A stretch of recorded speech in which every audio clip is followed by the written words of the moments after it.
wondering if this is a good time to do a sound and tech check.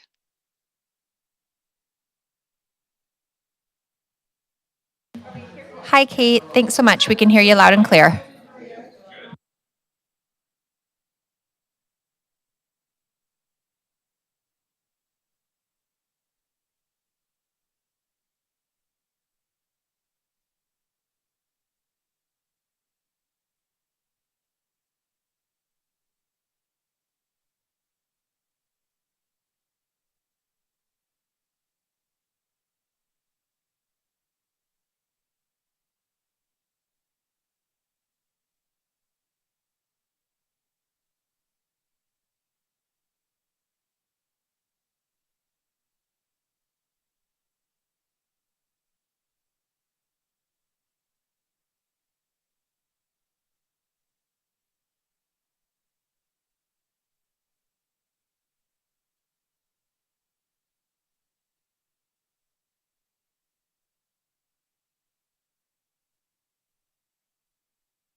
Testing, testing, testing. 1, 2, 3 for YouTube. Testing 1, 2, 3 for YouTube.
Okay, welcome everyone.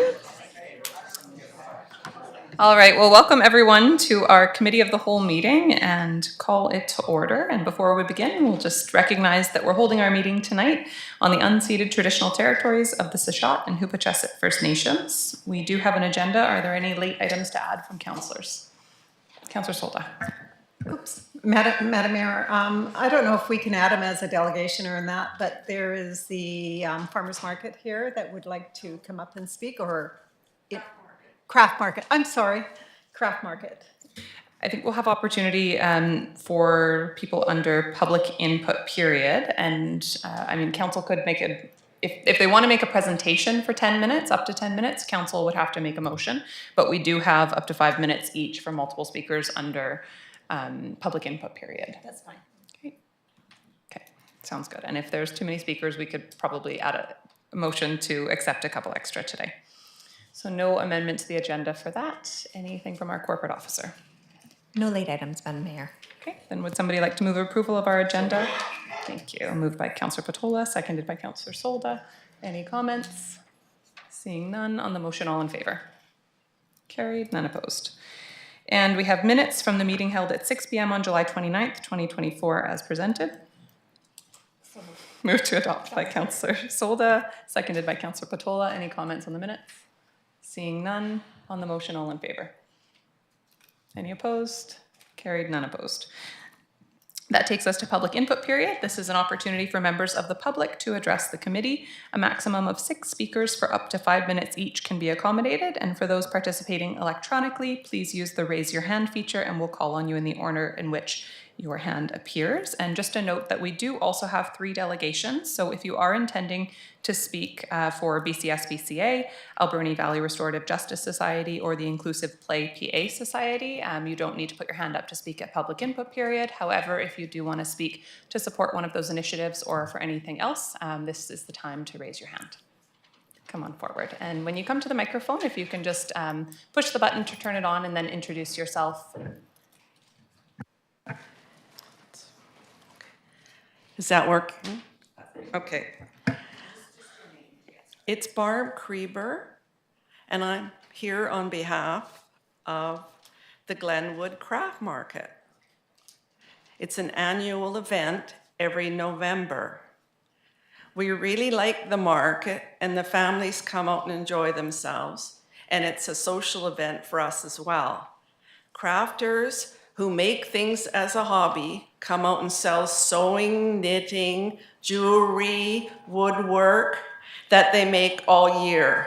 So we thank the city for supporting us in the past. However, we got a call from the city on August 28th in regards to a new special event business license, which is now required for our annual craft show in November at Glenwood Center. The cost is $220 per day.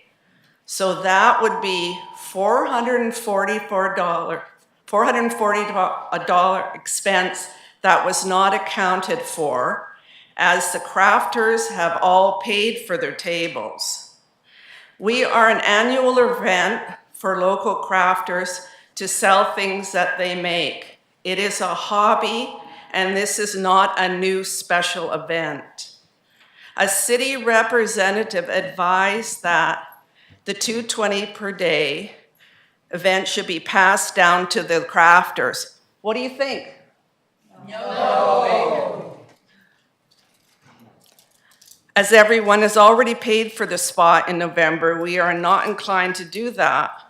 One lady who sews said that with the high cost of fabric, it is tough and hopes she can cover her material costs, let alone her time. So we're here today to ask, when did the council pass this special event license fee? Thank you. Do you have more comments, or just because we don't do back and forth with questions, but I am happy to provide some comments when you're finished? Okay, we want to know why the special event fee came along after we've been doing this craft show for years, and why. This is a hardship, and it is possible that we can be grandfathered, as this is an important annual craft market. Thank you so much, Barb, for coming in, for representing everyone today. Council has not passed changes that are regarding this. However, it is likely that this has always existed and has not been just enforced in the past. Since there hasn't been any changes or any specific direction to move forward with this, council has asked staff just to provide some background on how we got to this point. And it's very likely that it's our staff looking at the bylaws that do exist and just trying to implement them as best possible. However, sometimes there are unintended consequences when that happens. So to answer your question, we haven't passed any changes that would have prompted this to happen. However, I believe it likely is in our bylaw, and it likely is old council direction, albeit. And we are going to ask staff to, or we have asked staff to look into this for us. They will be bringing a report forward with more information. If this is something that council wishes to proceed with, then there's absolutely the potential of grandfathering, or possibly the potential of the craft market asking for an exemption, possibly the craft market asking for a community investment program grant to cover the cost, and there could be other mechanisms as well. So we don't have all the answers that you're probably looking for today, but I will just let you know that we appreciate you coming, and that there's certainly not an intent to charge crafters $220 a day for a business license fee. And as well, when a new regulation does come in, it typically does come in with ample notice. So I'm sure we can fix this for this year, and if it is something that will be effective going forward, we'll work on communicating and looking at options for next year. We appreciate you hearing us today. One other quick question. Is there going to be a rent increase on the Glenwood this year? We are reviewing fees and charges for all of our spaces. Council has not formally passed any changes at this point. Thank you very much. Thank you, Barb. And the woman at the front, you can come forward next. And again, if you don't mind just introducing yourself before you start.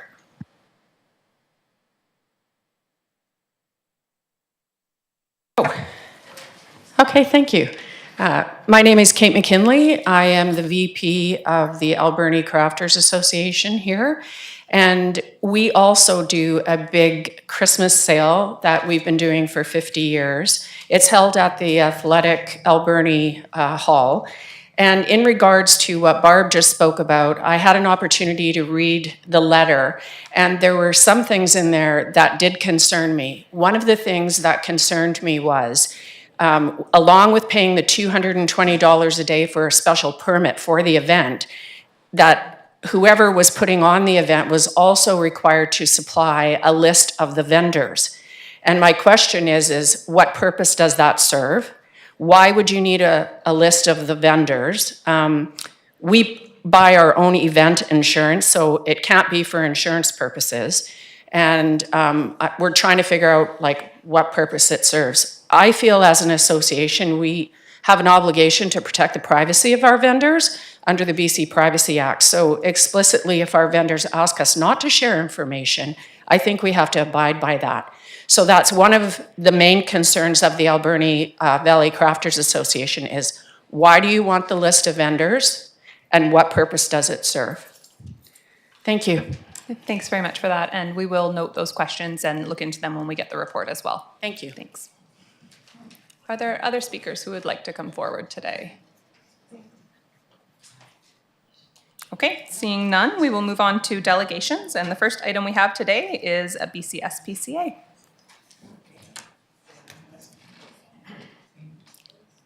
Wonderful, and as you guys know, we have 10 minutes for delegations, so take your time, we'll have questions at the end, and feel free to introduce yourselves whenever you're ready. Perfect. Hey, Sam Satar, Alberni Clayoquot, BCSPCA. Thanks for having us here today. We are just touching base today, just give you an update of how things have been going. It's been maybe a year or so, or a little bit longer since we last came, so yeah, that's where we're at. So established in 1895. Of course, I forgot my glasses again. And, yeah, if you could. Oh, sure. Okay. Hi, my name is Corey Bonnick. So there was a bit of an issue. It says Sarah Herring from the BCSPCA, but Fortunately, she's not here, but I am here. So this is just a little bit of basic information. We weren't here that long ago, so I'm sure you're all familiar with it, but we have been around a long time. And we're the only body able to enforce the Prevention of Cruelty to Animals Act. We also don't receive any ongoing provincial or federal funding. The only government funding we receive are from our municipal contracts, and the rest is all from our wonderful donors. I don't know if, Where do we point it? I'm not sure. I think Sarah was saying it's a bit funky, yeah. If someone has the presentation, they can move it forward. Is it this way? No, I don't think so. Yeah. Oh, good. We're all right. That's okay, yeah. It really wants everyone to know these facts.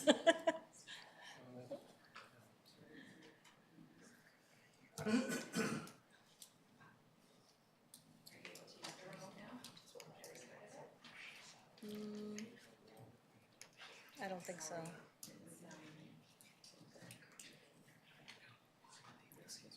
Oh, yes, please, thank you.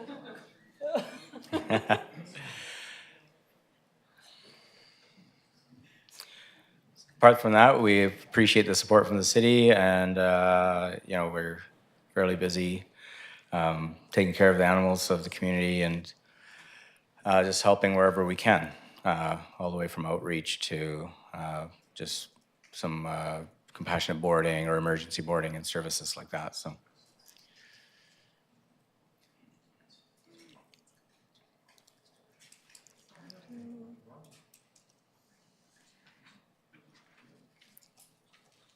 I can bring up the presentation here. Sure. Yeah, we can do that. What we could do for council, because I think you may have copies of this presentation already, we could just walk through some of the information there, and hopefully you're able to follow along. So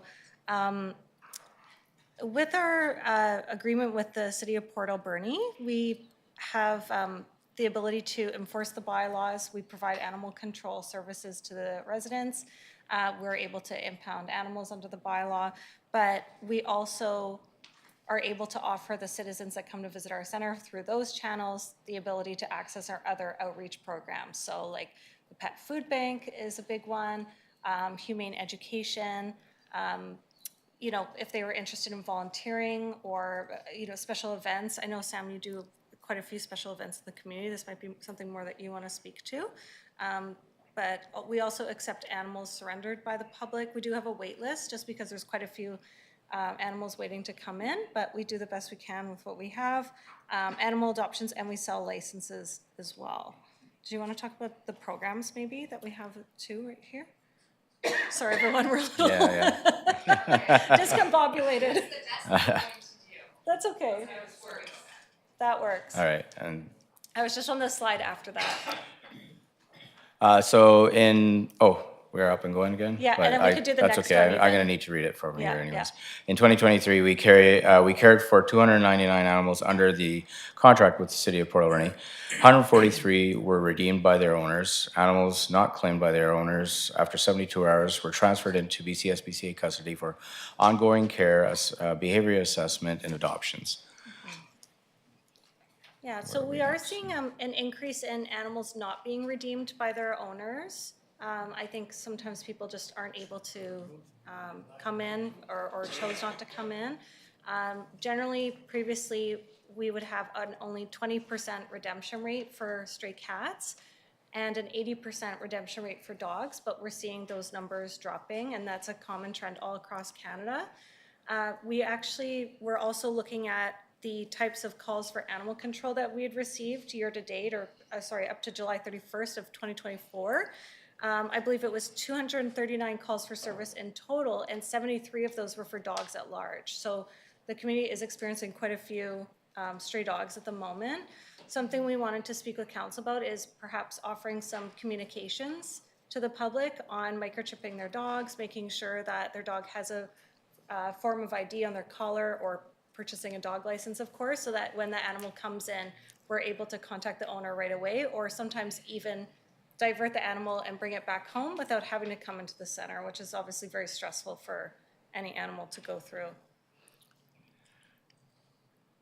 Yeah, sometimes we make reasonable efforts to contact the public in many different forms. Like everybody follows social media. There's all different kinds of areas where an animal, someone's looking for their animal, but they don't come to us looking for their animal. So we will connect the dots that way, if possible, to try to reunite people with their animals. All right, so in 2023, we cared for 726 animals. We had 344 adoptions, 283 nights of emergency boarding, 130 spay-neuter vouchers were given out, and the Pet Food Bank gave out 3,500 kg of food and 2,377 cans of pet food. Our team right now in Alberni Clayoquot is 14 staff members, one manager, 10 animal care attendants, and 3 animal control officers now. And those beautiful guinea pigs are still available for adoption if anyone's looking for one.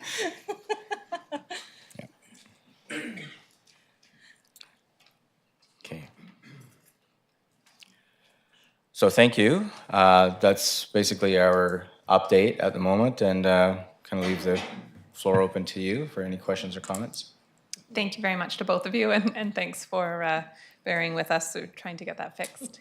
Councillor Solda.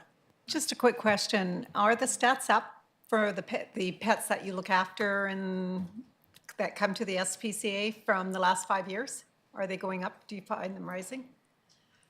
Yes, it's there is definitely a climb. We've really seen it this year for sure.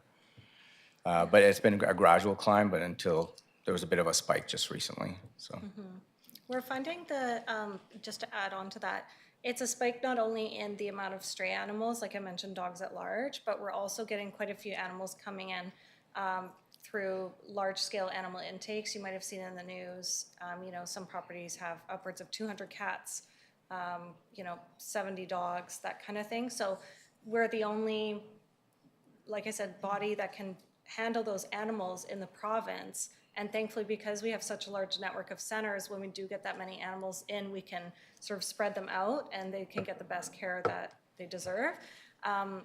So that does make it a little bit challenging for space, which is why sometimes with owner surrenders, we do unfortunately have to have a wait list, but we try to offer those other programs. So the Pet Food Bank, emergency boarding, the spay and neuter vouchers, those are all donor funded and they're completely free for people who need to access them. Thank you. Councillor Haggard. Thank you, Madam Mayor. I remember once you came in, this was a while ago, I think it was last council, you came in and did a presentation on a potentially new build on your site. Has there been any progress on that, or can you give us an update on that? Leon is just here. Leon Davis, you can comment more to that. So. Hi, Leon Davis. I'm the senior manager for Vancouver Island, coastal British Columbia. Yeah, we came in a little while ago, last year, I think, to talk to you about that. So what's happening, and thank you so much. We asked for an extension because the changing costs and challenges in the construction industry and making sure we spend the money in the most impactful way for the facility is really important. So actually, our senior director of facilities just came down with her team 2 weeks ago, Yeah. I think. And we're kind of triaging where the most important places are that we can spend the money. There's HVAC concerns. There's whether we're going to have a new building like we talked about outside, whether we need to better focus that money on animal welfare. There's a whole bunch. But we're going to be engaging with some consultants soon and just figure out what we want to do so we make sure every penny is spent in the best way, because $250,000 goes fast, especially when it's talking about HVAC. But yes, thank you again for the extension. It was really needed to make sure that we did this responsibly and properly. Thank you very much. Councillor Haggard. I just want to make a comment. My dog was I adopted a dog during COVID, and he was from a hoarding situation. And he was one of those dogs that was dispersed out through the province. And I actually got him in Parksville, and he's a lovely little dog. So I just want to thank the SPCA for the great work that you do. Thank you. Thank you. Any other comments from council? Okay, thank you very much for coming you for today and for having the us. update. Thanks so much. Thank you. Okay. Okay, and our next delegation today is the Alberni Valley Restorative Justice Society. Welcome.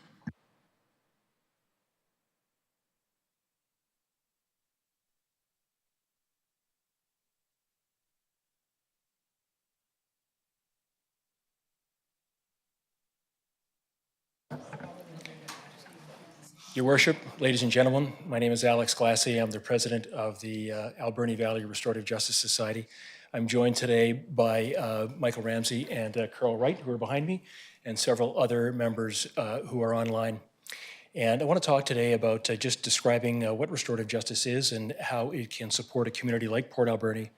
I want to share some of the work that we've been doing over the last year and why it's so important. And then I'd like to ask for your support so that we can continue to grow over the next 5 years.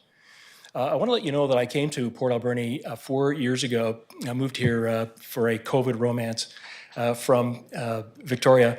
And the good news is that COVID romance is flourishing, and I've been thriving in Port Alberni. I really love being here, and for several reasons. The first is the natural setting in which we all know and we love.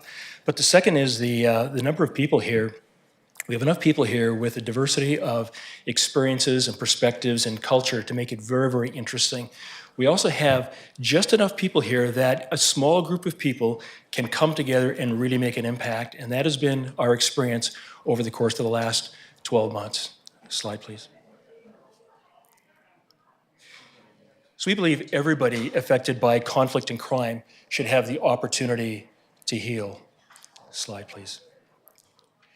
And restorative justice does this by inviting people who are affected by conflict and crime to come together, to share their experiences, to take responsibility for what they need to take responsibility for, and then to work together to make things right. It's interesting to note that restorative justice comes from Indigenous communities in Africa, New Zealand, and right here in Canada. And given the ground that I'm standing on, given the 14 nations whose people we live and work with, I think it is very right that we should be talking about restorative justice today. Slide, please. When we think of crime, we often think of these participants. There's the responsible person, and then there are the organizations that make up the criminal justice system. Slide, please. Restorative justice gives other people beyond just those core people an opportunity to participate. So there may be one or more people who are directly affected by the crime or the conflict, but then also there are friends and family who, on both sides who may be hurt, who may be angry, who may be feeling not very good about this entire thing. And in fact, those populations are overlapping. We could have one person that is actually knows both the responsible person and the affected person. Slide, please. And restorative justice extends this to consider the entire communities because the ripples from harm and crime go wide and they go deep. And restorative justice's role is to intercept those ripples before they can go all the way through the community and before they become set and cause irreparable harm. And we do this in a number of ways. But first of all, I want to note that there are 15 organizations that are shown on that slide. And we have active conversations going on with all 15 of those organizations, including ADSS, the high school, the RCMP, the Salvation Army, represented by Major Ramsey behind me. And we can get involved in these situations in a number of ways. Very simply, we could have a teenager in school that's about to be suspended. A restorative justice process can intercept that suspension, help that teenager to become aware of what their actions were and how they were affected, and help them to take responsibility for their actions. And this, over the course of time, has many, many positive effects for school, which we'll talk about in a couple of slides. But what I really want to talk about is a more complex story that helps to understand just how far-reaching and how impactful restorative justice can be. 3.5 years ago, a person was arrested by the RCMP and charged with multiple drug charges and a weapons charge thrown in there for good measure. The RCMP did their research and then forwarded the case to federal Crown. And federal Crown is sitting there now pending moving this case into court. The person took the arrest as a wake-up call, left their partner, left their community, went through several rehab programs, and was further supported over the last 3 years by some of those organizations that are in green circles that are on the chart behind you. 3 years from that time, the person is now ready to re-enter society and become reintroduced to her family. However, the federal Crown has got a decision to make. Do we proceed with these charges? If they do, it would cost time and manpower from the RCMP, of course, the prosecutors and the court, and 6 to 12 months of incarceration, and then following up with probation and perhaps a year or two of corrections time. The federal Crown instead decided to refer the case to us. We then scrambled a team of 4 people and worked over 100 hours talking with that person and all of the people that were affected by this crime, either directly or indirectly in the community. And we pulled together a 2.5-hour formal circle where everybody got a chance to share their experiences. There was not a dry eye in the house, let me tell you, those 11 people. Once that initial process is over, we then sat down and discussed how that person could make amends and reparation for the crime. And we did that. The person agreed to 6 months of reparation work. And I'm very, very pleased and very proud of this person because 7 days from tonight, that person will successfully complete the reparation. And when they do that, the federal Crown will withdraw the charges, which will give this person and their family their lives back. And not only that, but it will save the criminal justice system all of the work that would have been necessary to take this person through the entire court system. If the federal Crown had gone forward with the charge, that person was in real risk of losing part or all of the 3 years of effort that they had done to get their life back together again. And all of those support organizations would have partial or all of their effort and investment in that person at risk again. So restorative justice really did support everybody that's on that board. Slide, please. And when we step back, this is the perspective that we see. When we all step back and work together to take a look at a situation and then work together, we can address the whole issue in a much more productive way. And the research bears that out. Slide, please. There's lots of numbers on this particular slide that talks about the effectiveness, the material dollar-based effectiveness of restorative justice process. I'd like to bring your attention to the bottom left corner where it says, incorporate Indigenous approaches and reparations. When we have a First Nation citizen that is a part of our process, we are able to reach out to the nations and to see whether they want to participate in our process. And if they do, it allows them to bring in their historical and cultural approaches and reparations that help to make this a much more restorative process indeed for that particular person. Slide, please. I've got 2 slides that just summarize the research. In this particular case, it's a Canadian research from 3 years ago. RJ is more efficient, costs less, results in lower levels of recidivism and higher levels of satisfaction among all the participants. And the next slide is, oh, not quite. Oh, we have an older version of the deck. The slide that's missing is from a study from the UK that talks about the financial a return on investment from restorative justice and claims an 18-to-1 return on investment, both in socioeconomic benefits and in direct benefits to the criminal justice group. So an investment in restorative justice yields financial dividends. Of all the people on that previous slide, all those circles, we have a number of people who've decided over their summer to provide letters of support. And if you can just bang through a number of these, I think there's 17 or 18 of them. You'll see some of the, and you'll recognize some of the logos right from the Federal Crown, Salvation Army, of course, who's a huge partner of ours. Some other people in the community, Sage Haven, of course, the shelter farms, a couple of people who have been through our process. Yeah, keep going, keep going, keep going. And the last one is Judge Wolf, who's attached to the provincial crown here, who's an enormous supporter of restorative justice in general and of our group in particular. And he has been become a huge friend to us. We're a dedicated group of professionals. We've got lawyers and teachers and social workers amongst us. We are supported by the RCMP and again, the Salvation Army on our board. And then supported by other volunteers such as Carol Wright, who's standing behind me. Next slide, please. How we intend to move forward. Lots on this slide. I'm not going to go over it other than to say three things. Our first 21 years or 22 years of existence, we did a number of cases every year and supported by $4,000 grant. In this current year, we have increased our funding by more than 1,000%, and that has allowed us to develop more training and deliver more training, more complex type of cases across the entire community. And what we want to do in 2025 is to continue to grow and to grow the impact and the benefit from restorative justice.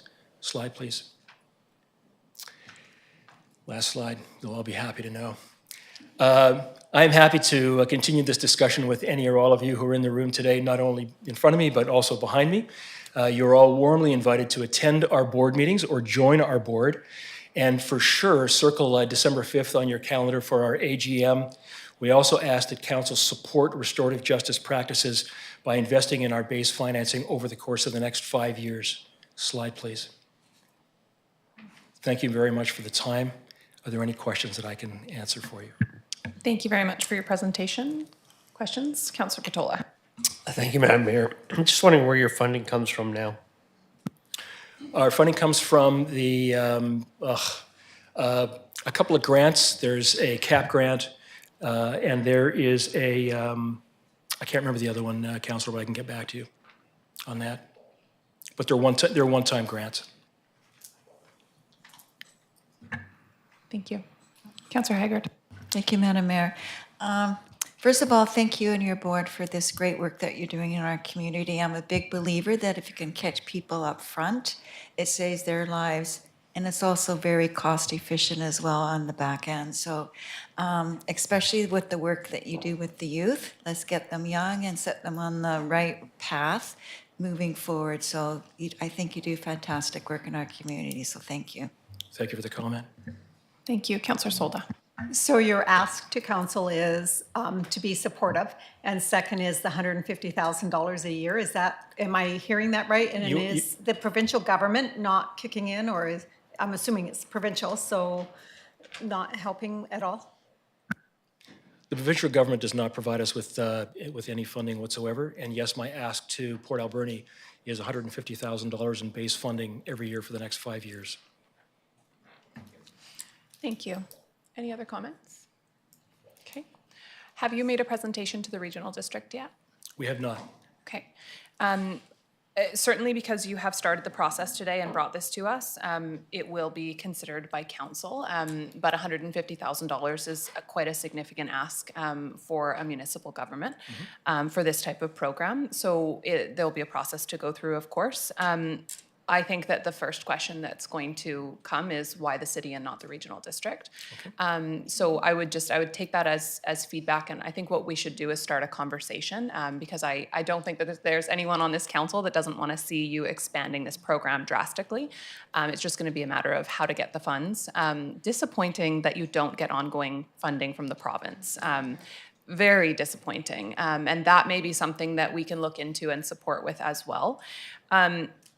I think it would be a really good starting point to make the same presentation to the regional district because that's going to include the whole Alberni Valley as well as Ucluelet, Tofino, and the West Coast. Do you serve just the Alberni Valley, or do you work with the West Coast as well? We have done some work in the West Coast. There are other restorative justice organizations out there. Yeah, we're centered and we do most of our work in Port Alberni, but we do go to the coast. Wonderful. And I mean, I think that I'd love to find a way to help you with funding, whether it's direct from the city, regional district, province, wherever. I think we'd all like to see the program expanded and you able to do more in the community. It's just a matter of finding the right mechanism to get there. Have you applied to any programs like the Community Investment Program with the city or the Grant and Aid Program with the regional district? We have done, I don't know, I don't have all the grants in front of me. We have just started over the last 6 months to identify the grants that are available to us and then to pitch, and that's where that the criminal forfeiture grant, I think that was the one that gave us the $40,000 on top of the CAP grant, and then there's a local group that has given us $2,000, so that's the extent of the funding. Awesome, thank you. And I think that criminal forfeiture grant is a provincial grant, but Yes. what we hear really regularly from groups in the community is the challenge is having to apply for those grants every single year rather than having ongoing funding from the province. And I think that's very much what we would like to advocate for. That said, the regional district as well, myself and Councillor Haggard sit as the city's representatives on the regional district, and we are just in the process of reviewing our grant and aid program and looking to potentially transition several programs that are funded through, just apply every year grant and aids to being services for the regional district. So there's a discussion happening about that right now. One that is an example is the Sprout Lake Marine Patrol. That used to come to the regional district every year for a $40,000 grant request. And every year they would wonder if they were going to be able to operate, because if the board decided not to approve their grant, they didn't get to operate. About 5 or 6 years ago, 10 years ago, it was applied by referendum to turn it into a service, and now they have ongoing funding. They can rely on it. They know that it comes every single year. So there's a discussion going on at the regional district right now about, are there other services in our community that are critically important that could be funded in the same way? That may be something, just because that discussion is going on, I think that would be timely for you to make the presentation and to request the same. It doesn't mean that you won't necessarily get funding from the city separately or just through that, but if you apply to the regional district, the city would be a part of that service and funding that service there as well. So I think that's all the comments I have. I'd love to find a way to make this happen for you guys.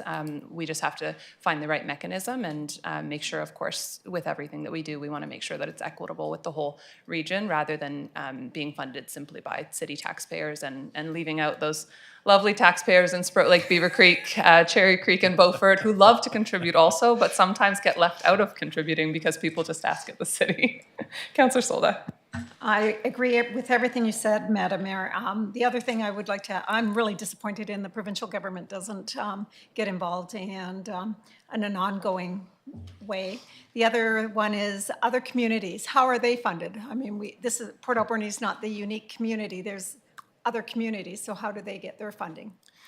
That's a really great question, and so it depends community by community. Probably the best funded one is on the island is Victoria. They have about $250,000 to $300,000 worth of funding, but the funding from the city is nominal. So they do have some base funding, but it's not very much.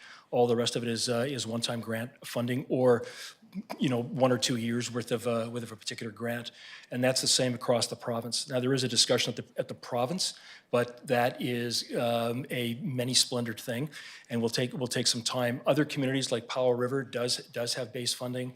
I think it's Campbell River does have base funding to the tune of about $150,000, but it's also from the district. I think it's not from any one city. Madam Mayor, this is something maybe we could bring up at the UBCM and have a meeting with one of the ministers. I think we have a meeting actually with the correct minister already scheduled, so we could certainly speak about provincial funding there, and I agree completely. This is going to be a request that has to be made over and over with the province in order to get meaningful change, but it's a conversation we can continue at least. I think for the time being, unless council would like to make any other further direction, I think we should have this presentation at the regional district, and then the city and regional district should jointly, and myself and Councillor Haggard could lead that, the city and regional district should have a further conversation about if there is a contribution that can be made and what the process needs to be and what the mechanism is. Does that work for everyone on council? Okay, lovely. Any alternative direction or other questions or comments? Okay. Okay, are you able to initiate requesting to present at the regional district? How would I do that? Through your office? Yeah, I think our staff could probably support. Okay. Sarah's nodding, so. I've got the nod from Sarah. Wonderful. So if you and Sarah connect, we will connect you there, and we'll continue the conversation. Thank you so much for all that you do and for presenting today, and we'll not let this be forgotten. We'll keep moving it forward. Madam Mayor, councillors, thank you for your time. Thanks. Okay, and we have one more. Welcoming Councillor Mealy. We have one more presentation today, delegation. I'll just let everyone kind of move where they need to, and we'll just take one moment and then I'll introduce our last delegation.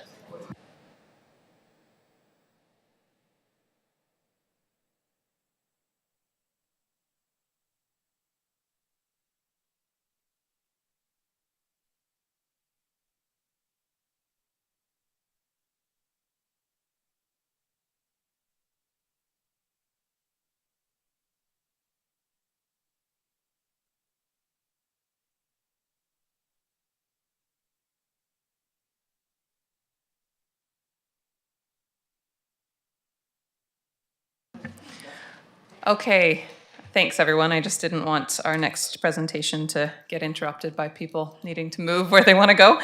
So our last delegation today is the Inclusive Play Society, and we have Desiree McClary and Healy Down in attendance to provide information.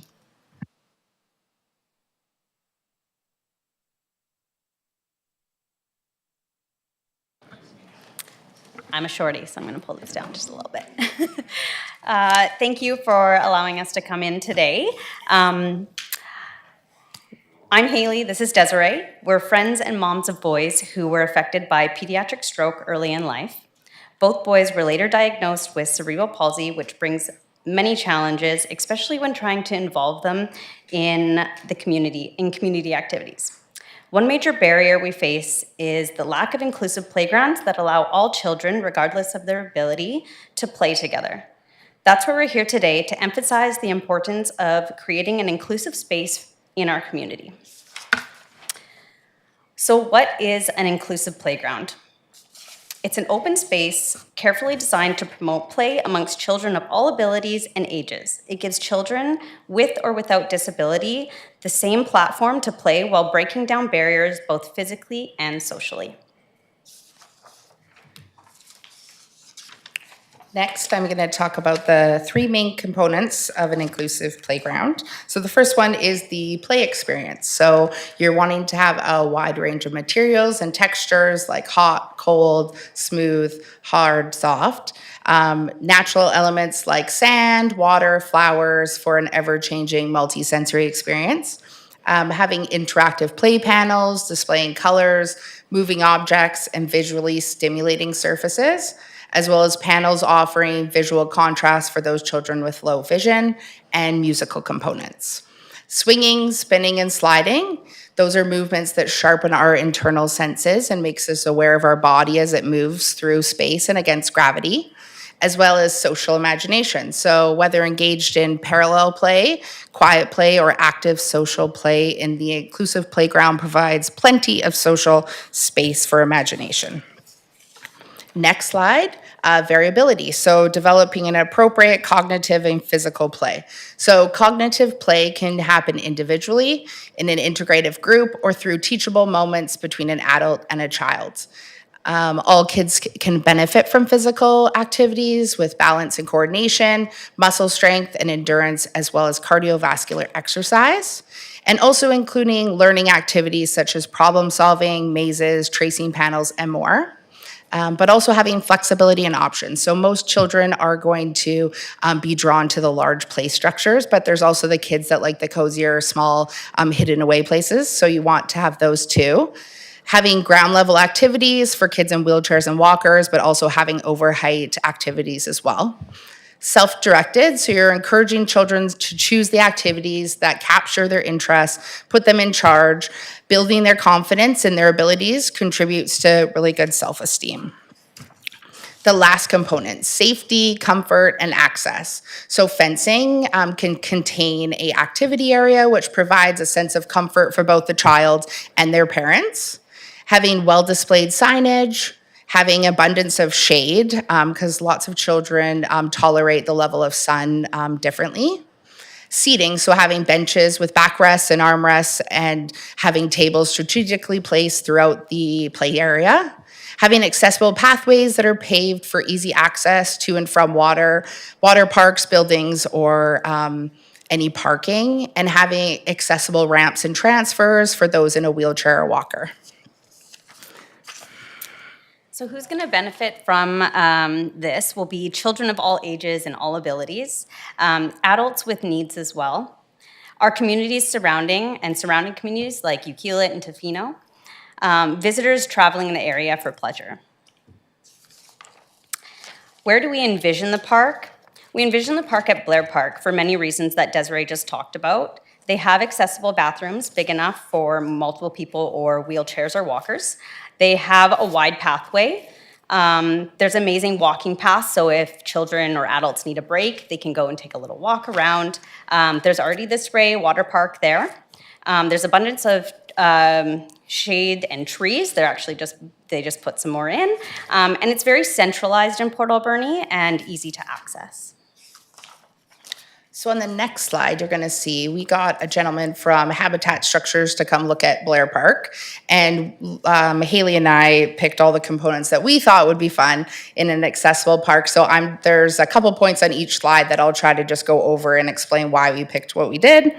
So you'll see, first of all, the entire surface is rubber matted, which means it's completely accessible. There's no wood chips or rocks, so motorized wheelchair or walker is going to be able to get there, no problem.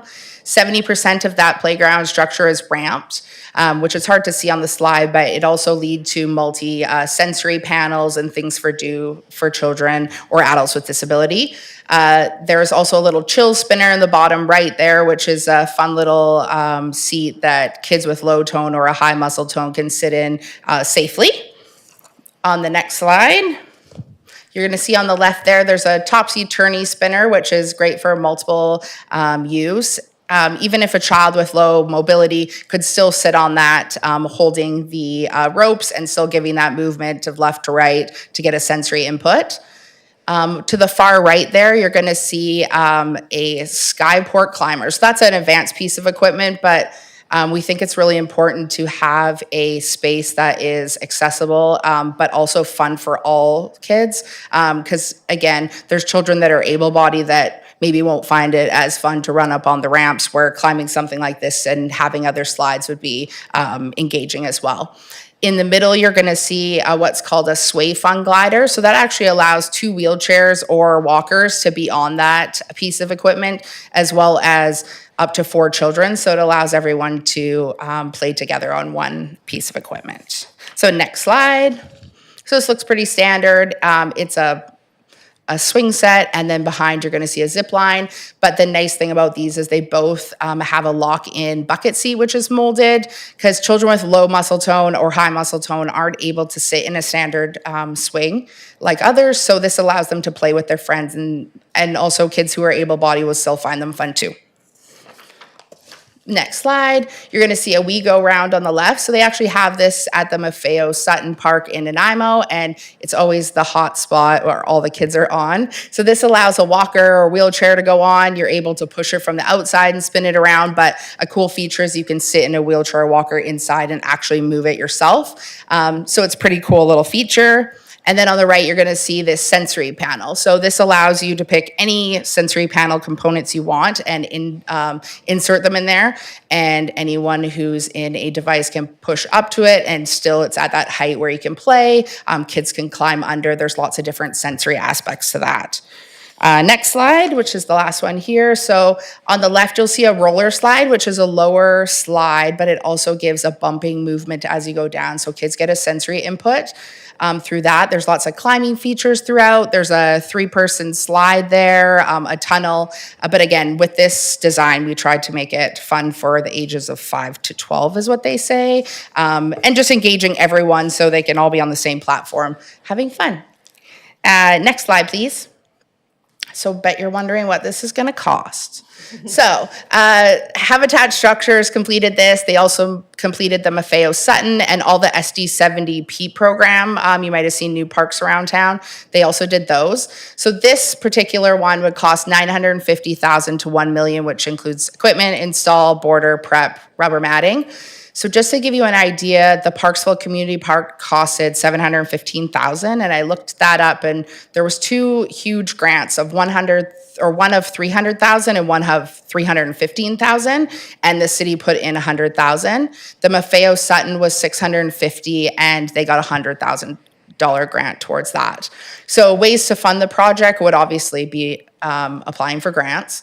But also we've seen in the States, there's a lot of places to do community playground, which is neat. So say the city would fund maybe the larger bit of the park, and then the pieces of equipment that I mentioned, like the We Go Round or different ones, they actually can be sponsored by a business. So like we've had quite a few people ask us like, oh, well, maybe it could be community owned. Like I would like to donate X amount of dollars. So say an item costed $20,000. 2 businesses put $10,000 each. They maybe have a plaque on it, or maybe at the entrance of the park they have a plaque, and it just says it was donated by, and it makes it more of a community-owned piece of, yeah, it just makes it a little more affordable probably too.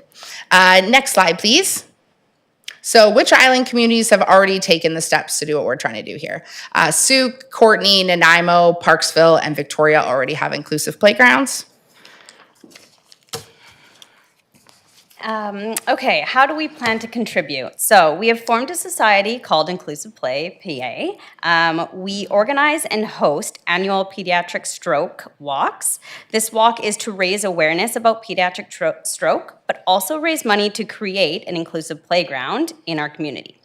The amount of support and positive feedback that we've received has blown us away.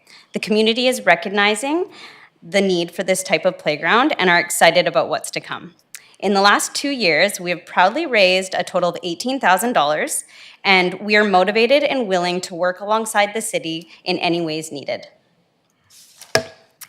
Lastly, I have a few testimonies to talk about. So the first one is Alicia McCann. She is the occupational therapist in Port Alberni for both Kiefer and Archer. And she says, the children and families that we support have so much on their plate, and accessing a community space to play for their children should not be another barrier to face. We have beautiful examples of play spaces that have something for everyone in other communities. It's time for Port Alberni to have an inclusive space that we can be proud of. It would be a meeting place for families not to feel alone, but to stand on the sidelines watching, but rather connecting and exploring with everyone else. The best way to support development is through play. We need spaces where this can happen for all children. I can't wait for the day I can tell all the families I work with that we have a great accessible play space for them to go and explore. Her son, who is 6 years old, he says, I don't like this playground because kids like Kiefer could not play with me here. There's nothing he could go on with his walker. Why can't all playgrounds be like Nanaimo or Parksville? Then all kids can play together. Her response was, you're absolutely right. I wish more people saw the world the way you did. This last one is from a mom and a dad of a son with multiple disabilities. An inclusive playground means one less obstacle that we have to face, not only for our child, but for our family. To be able to enjoy what other able-bodied kids get to experience every day. It means we no longer have to find excuses to avoid playgrounds that leave us feeling challenged. And like the world around us wasn't meant for our child. It means that we could have a suitable structure to let our kid play safely amongst all his peers and work on his physical strength and coordination. But most of all, it means that for a brief moment in time, our kid will get to experience being a kid and not a kid with a disability. And as their parents, that would be the single greatest joy of our lives. So in conclusion, we want to thank each and every one of you for taking the time this evening. Our goal was to shed light on the importance of an inclusive playground here in Port Alberni, and through our efforts and our testimonies from other parents and support workers, we hope that you too can see the difference an inclusive playground would mean to us.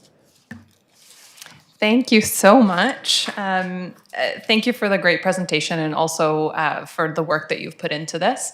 The Maffeo Sutton Park is my favorite park in Nanaimo, and I was just there with my kids a few days ago, and I actually didn't realize that a lot of those play structures are specifically accessible structures. Now I think about it, of course they are, but I think it really just speaks to that these play structures are designed for all kids. And so my kids absolutely love those, the spinny thing that you talked about and a few other things. And yeah, when you go to that park, you absolutely do see a variety of all types of people playing. So that is wonderful, and really appreciate you bringing it forward to us.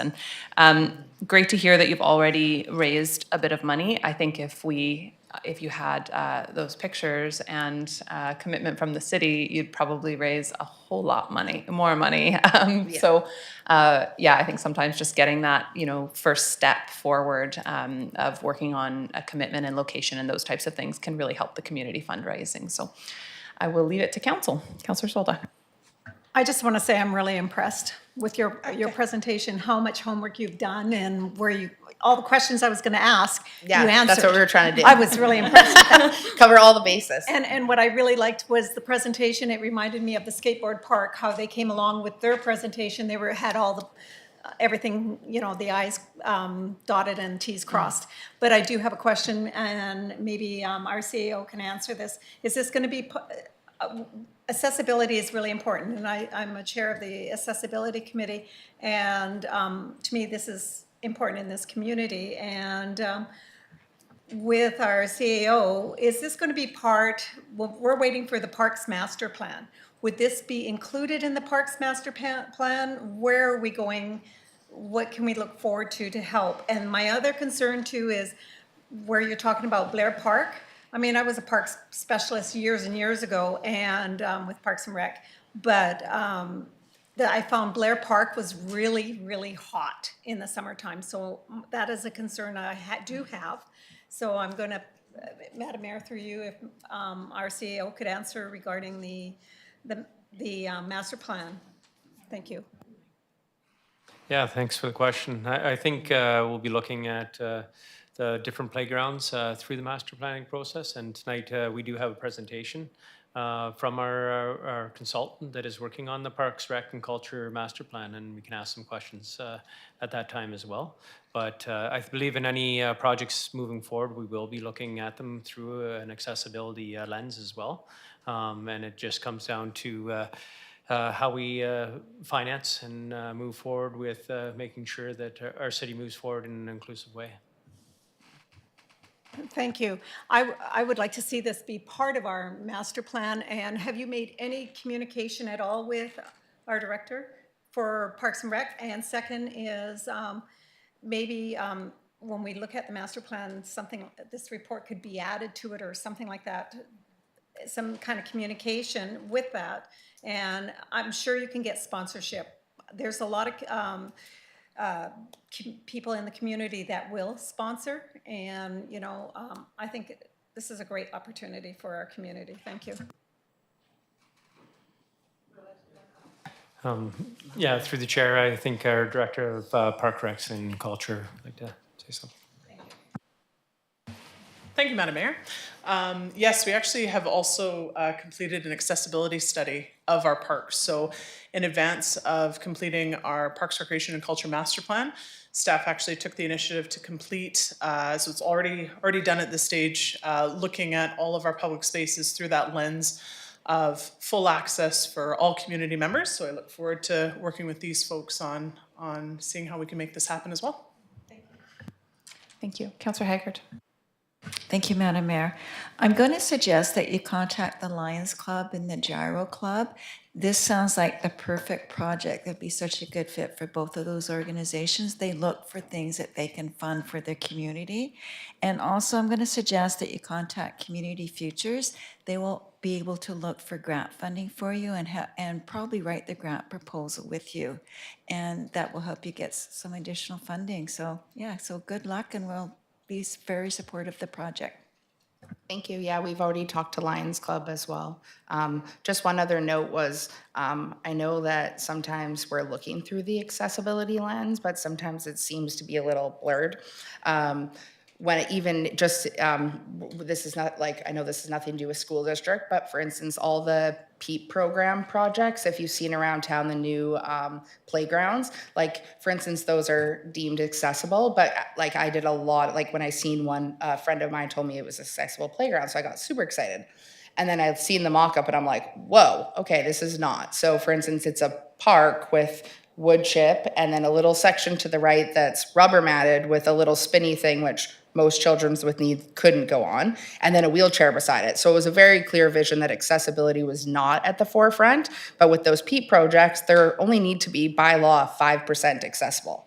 So I guess my thing is when this, when you guys are going forward with different, looking through the lens, it definitely needs to be like 50% accessible in my eyes, not 5. So I guess that's just another thing to keep in mind.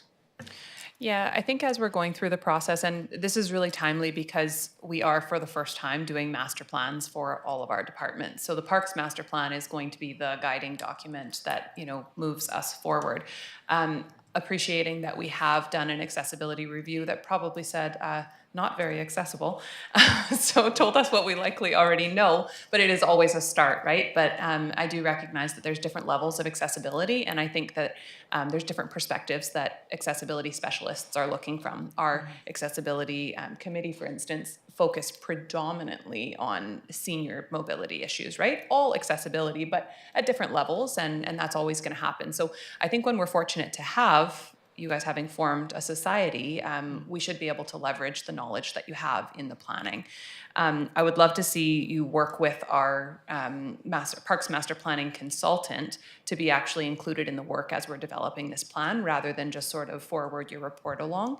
I think that the fact that we are just doing this plan is a great opportunity to not just sort of sit on the sidelines and wait and see what happens, but rather include you in that process so that it doesn't end up getting overlooked or sort of a 5% accessibility bar. And I am going to go to Councillor Dame in a second, but I think all of the suggestions around funding and looking for grants and stuff are great suggestions, but I think you're not going to have any luck without a commitment from council of where we want to see accessible play spaces created, and a commitment that, if we can fundraise, we'll match a certain amount of funds, or we would, put in the rubber base and then, look for funding for structures. So I think that just to say, go and look for grant funds is probably not going to be enough for us to get started. So I think potentially a better path would be an initial meeting of the Inclusive Play Society with our consultant, and then from there, at some point in the reasonably near future, council designating which park we are going to focus development of inclusive play equipment, and then start to work on it from there. Because without that, it's going to be at Blair Park, we accept that, or it's going to be at Gyro or wherever. I don't think you'll have really much luck moving it forward. I think it needs that council commitment. So a couple steps probably until we can get to that, because we would want to go through our own process to determine where it makes sense, and maybe we agree with you, maybe we don't, but we'd want to make sure that we go through and conduct the diligence to determine where it's going to be. But I think once we do that, it would, declaring this is going to be the focus of inclusive play equipment, and then if it's fundraising or it's city funds or it's applying for grants from the city or separately, I think it will all be more effective. Councillor Dame. Thank you. Yeah, that was great. Thanks for being here and for bringing this really important topic forward. I just thought it was a good opportunity to sort of just say to the public and anyone watching that the event that you guys put on is excellent. And I would love to see, I've had the privilege of attending the last couple of years, and I would love to see, 10 times the amount of people, even though you got an excellent turnout. I think that it could really be a big community event, and I think it would be valuable for the city to add that to our list of events that we support and help put the word out to the community through our various channels. So I'm not sure if that requires any sort of motion or anything, but that's what I would like to see. Yeah, because I think that, as the mayor was saying, that we're going to need to fund this from as many different directions as we can. And what you guys are doing is awesome. Yeah, I think that we just need to really get the word out even more. So if we can help with that, I think that's one easy thing that we could do. Yeah, thanks. Thank you. Thank you. Councillor Patola. Thank you, Madam Mayor. You may have heard the mayor's comments to the delegation just before you with regards to approaching the regional district. Not because they are likely going to fund anything in Port Alberni, but this is an example of a community where the entire community should be inclusive. And when we talk about where it should go, Blair Park, another park, as far as I'm concerned, it can be anywhere because it should be the first of every park being fully inclusive, including the regional district and all the playgrounds in the school district, et cetera, et cetera, et cetera. There's no reason that there should be any percentage assigned to a playground that only one is inclusive or that it's only 50% inclusive. You have a great example of a playground that's fully inclusive, accessible to everyone, and everyone can enjoy it together. So I applaud your efforts. My only suggestion is to continue reaching out to everyone, including the regional district. And like I say, hopefully this will be the first of a 100% infiltration. Thanks. Thank you. Yeah, and we are presenting to the regional district. So, Excellent. yeah. Thank you. Councillor Solda. Just so you know, this is not the first time somebody has come before council in the past. And council has done the groundwork, and then the donations came for a park, and that's we've had that happen. So again, I applaud what you've done, and I look forward for us to work with you because I totally support that. Yeah, and we're eager to, we kind of came here in hopes that we could just present to you guys, and then you guys will kind of help us with some steps or maybe give us a platform to start on, and we're totally willing to do all of the ins and outs. And we are becoming charitable as well. It just takes a little time. So we'll be able to benefit from some more grants and different things. But I think it's definitely a lot of positive feedback from the community, and everyone knows we need accessible spaces. It's not a question, it's just of how to get it done. Yeah. Absolutely. Willa, are you able to facilitate a meeting? Thank you. I think that really is the best first step, is a meeting with the consultants who are doing our parks master plan.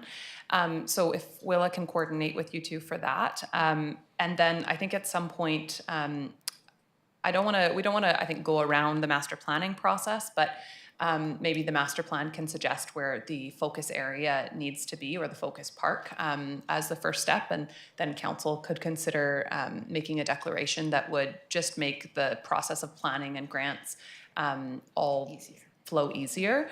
And then at the end of the day as well, I think it's important to remember that the city builds parks. So while fundraising is always helpful, we haven't built any parks in a couple of years, but we do have parks, we build them, we replace structures on a regular basis. And when that happens, that can be done at any park with a high level of accessibility top of mind, especially since we are very much lacking in that area.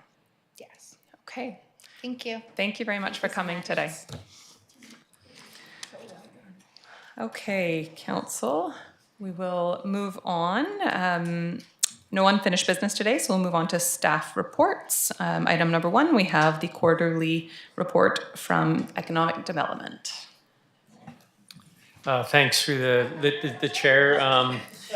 Yeah, we had to give Pat some time off, so Pat did say that he would come in from his vacation just to talk to council, but we said that wasn't necessary.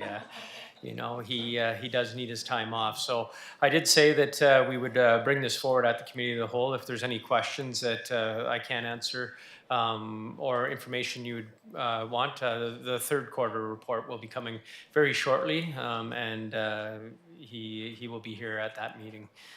Or we can get back to you with any answers. But we did want him to enjoy some vacation. It's hard to get Pat to take any vacation. So I'm impressed you got Pat to take vacation.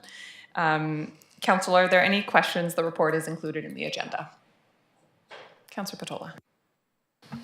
The only question that I have, and probably can come forward in the next quarterly report, but I'm interested to know, there's a comment about economic development manager is assisted by city colleagues and those from other organizations.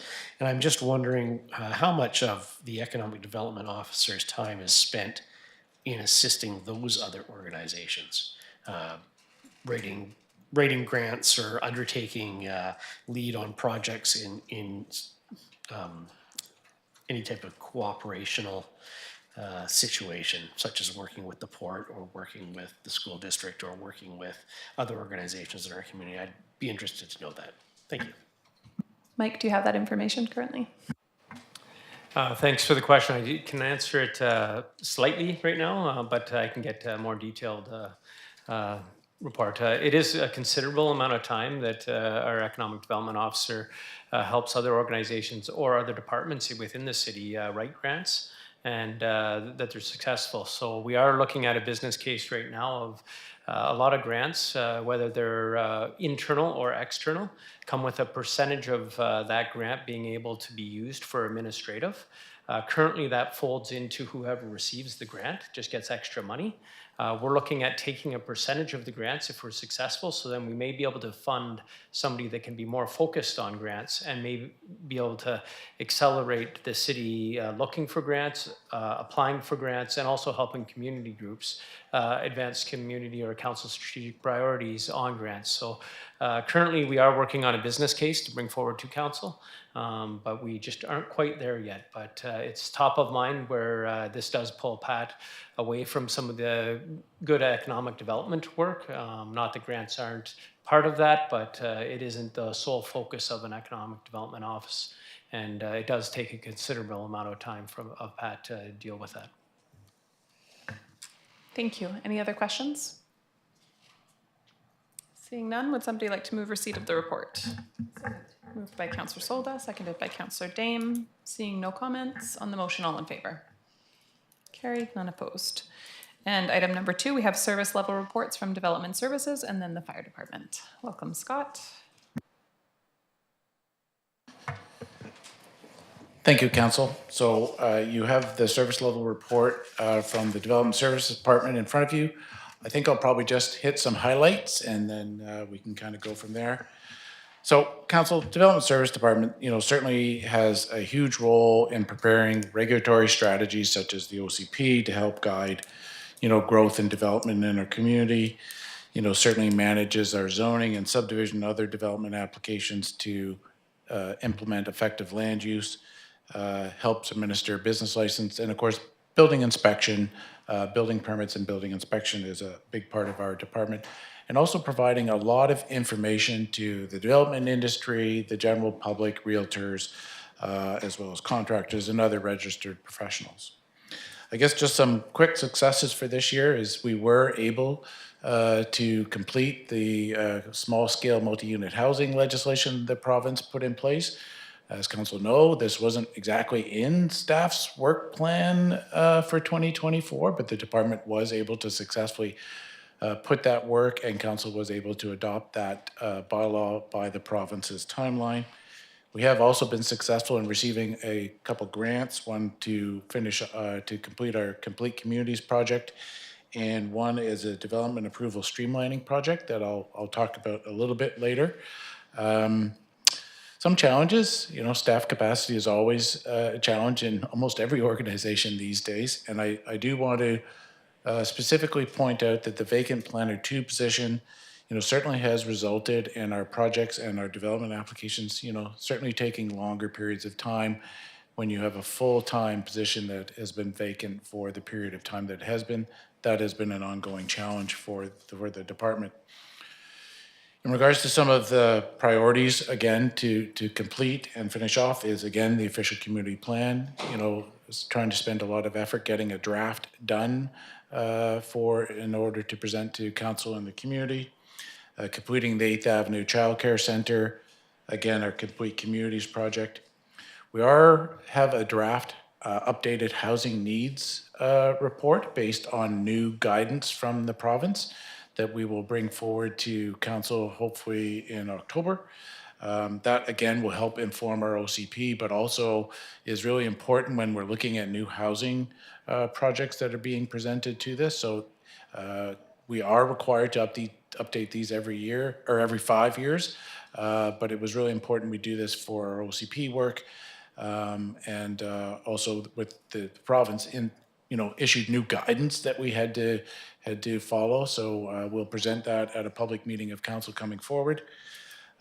Going forward in 2025, we would anticipate after council adopts the new OCP, starting the process of a new zoning bylaw to implement the new policies that the OCP and the community wants us to follow. Super important that the zoning bylaw tries to implement some of those directions that the new OCP will put forward for the community. I did mention the development approvals streamlining project.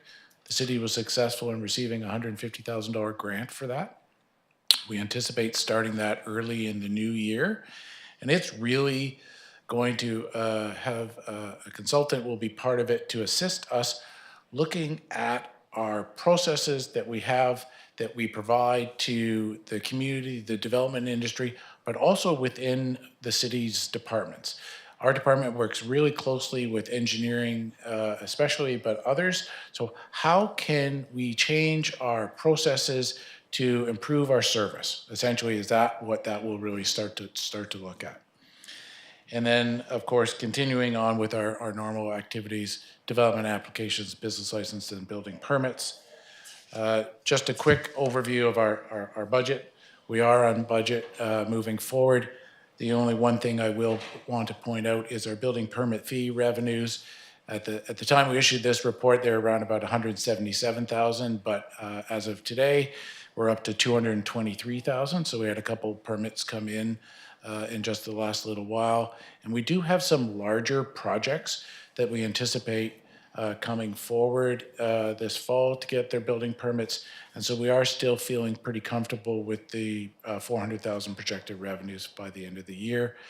And with that high level, I'd be pleased to answer any questions or certainly take any direction from council about further details you may wish for us to bring forward for the budget discussions.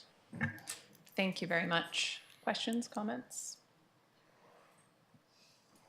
Councillor Patola. Thank you, Madam Mayor. This is not a question to be answered right now off the top of your head. Don't worry about it. Would be interested in future reports to know a little bit more numberish of how many building permits are issued, licenses are issued, so I can understand the efficiencies of the department and the service levels in the department. So I see we're going to have the streamlining project on, and once that's completed and then implemented, I'd like to be able to compare efficiencies at that point in time and how much better we are then than we are now, or that we aren't any better because we're so great already, kind of thing.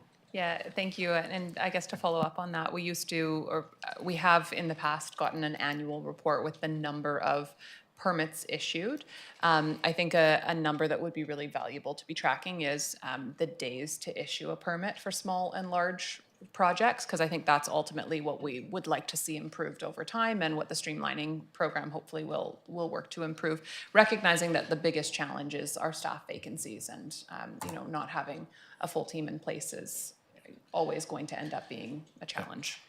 And we did in this year provide that raw number, but it is really just a raw number. One of the things that we do struggle with the ability to track, because We haven't been able to put the resources to track that. We do a little bit, but just not consistently enough.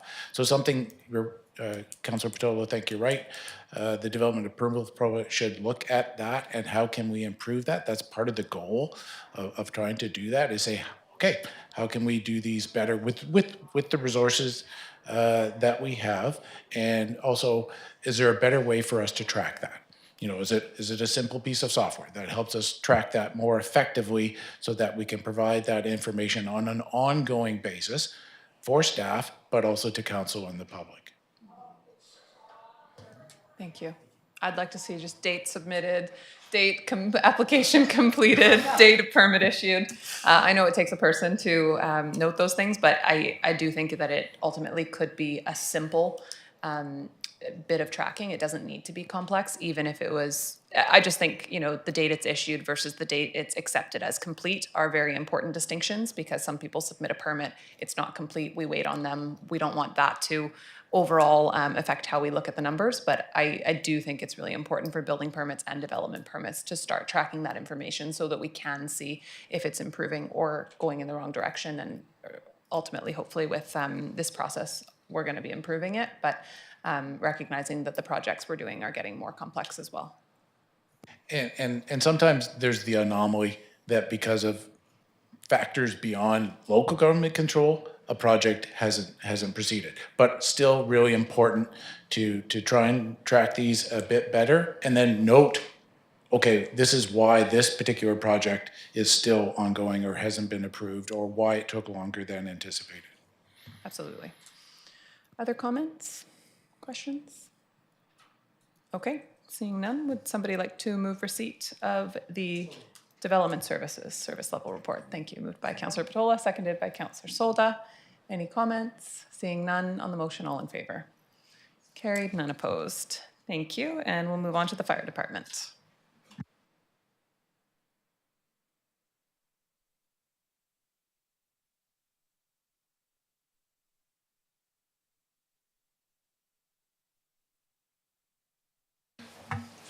Okay, hello, Madam Mayor and Council. I've prepared a PowerPoint presentation to go alongside the service levels report that you have in front of you. We will try. Here we go. No problem.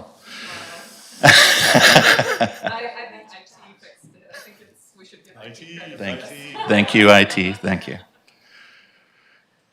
So a little bit of history. So it started in the Alberni Valley with the first fire department, which was on the Alberni side, which was established in 1909. We had a great complement of buckets at the time and a hand-drawn hose reel. Fast forward 3 years later, and Port Alberni, not to be outdone, also got some buckets, but then got a horse-drawn wagon and some additional equipment. And the first fire hall was actually just down on 2nd Avenue off of Argyle. So here's some of the fire halls that the Alberni Valley has had over the years. The ones on the left-hand side are the Alberni fire halls. The first one was over by, there's a medical clinic there now next to a Catholic church. That then moved over to where the Bilo Foods is now. And then on the right-hand side, you can see on the bottom is the first fire hall, which was just across the street here. The one just above it was built right next to that one. The one above that was over at Roger and 10th. And then the one on top is the building that we're in today. So 1967, the amalgamation of Alberni and Port Alberni brought together both fire services as well. At the time, we were providing the ambulance service. It had previously been contracted out to Miller Motors, but that contract was rescinded, and then that duty was given to the fire department at that time. We would also perform rescue activities, as well as obviously structural fire protection and marine fire suppression. And you can see some of the equipment in the photo there. The one on the left is the original ambulance that came over, our old tower truck, the old Frank Harrison boat, and then the picture again in our present day fire hall with a couple of BC ambulances that were operated by the fire department at the time. So not everybody knows this, but fire departments are actually an optional service. You're not required to have a fire department within a municipality, nor in a regional district. You are required to inspect hotels and public buildings as per the Fire Safety Act. And in jurisdictions that have an appointed local assistant to the fire commissioner, fire investigations have to occur within 3 days of a fire occurring. So this is where we become a fire department, is the provincial government, through the community charter, allows municipalities to create bylaws.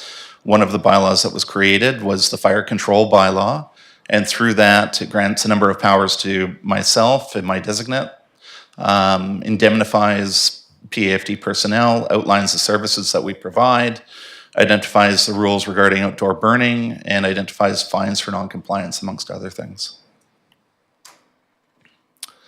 So some of those services that we do provide through that bylaw is fire prevention. So there's over 1,000 inspectable properties within Port Alberni. I heard you make the comment, Councillor Patola, about numbers, so I just slid these in the last 5 minutes. But some of those numbers are, we've inspected 584 in 2022, and you can see it's actually gone down a bit in 2023, and as we'll see in a later slide, that's tied in with the call volume escalating. We also conduct business license inspections along with the building inspectors.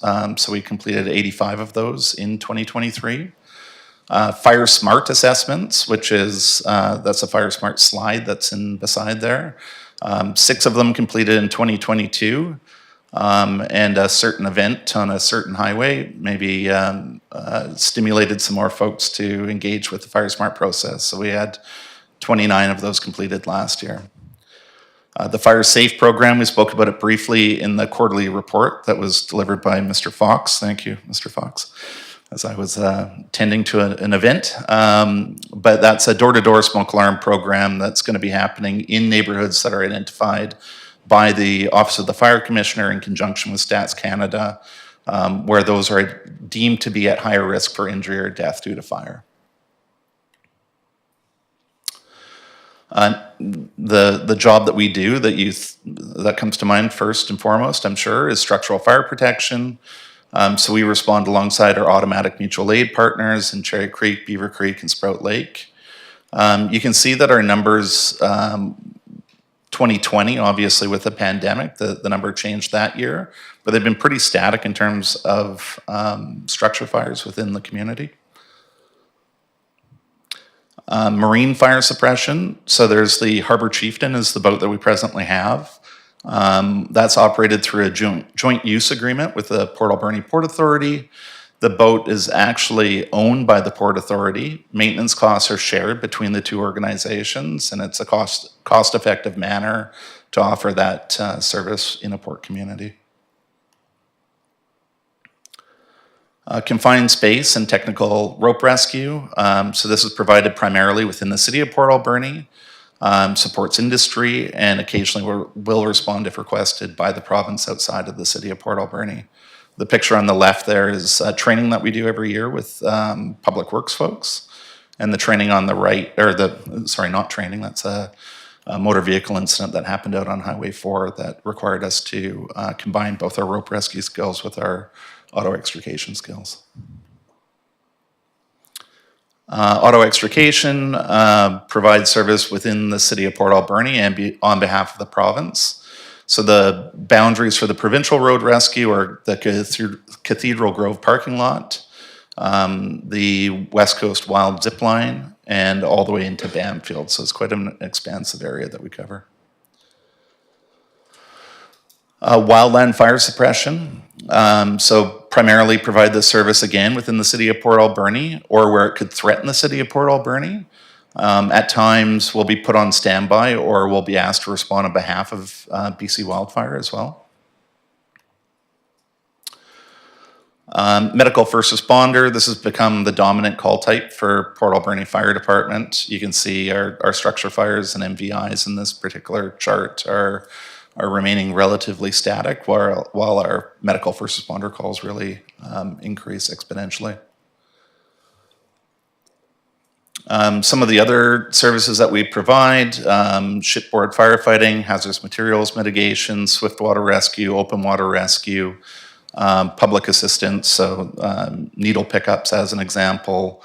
If there's a critically injured patient, we'll land a helicopter on behalf of BC Ambulance. We don't do the cool part of that, we just tell them where to land. Dumpster fires, and then the one on the top there is a feline rescue that we did in conjunction with the SPCA. More numbers. So here's the stats over the past handful of years. You can see that our year-to-date, which was current as of last week, has eclipsed, all the calls that we would have done in 2018, 2019, 2020. And obviously we still have a significant portion of the year left to go.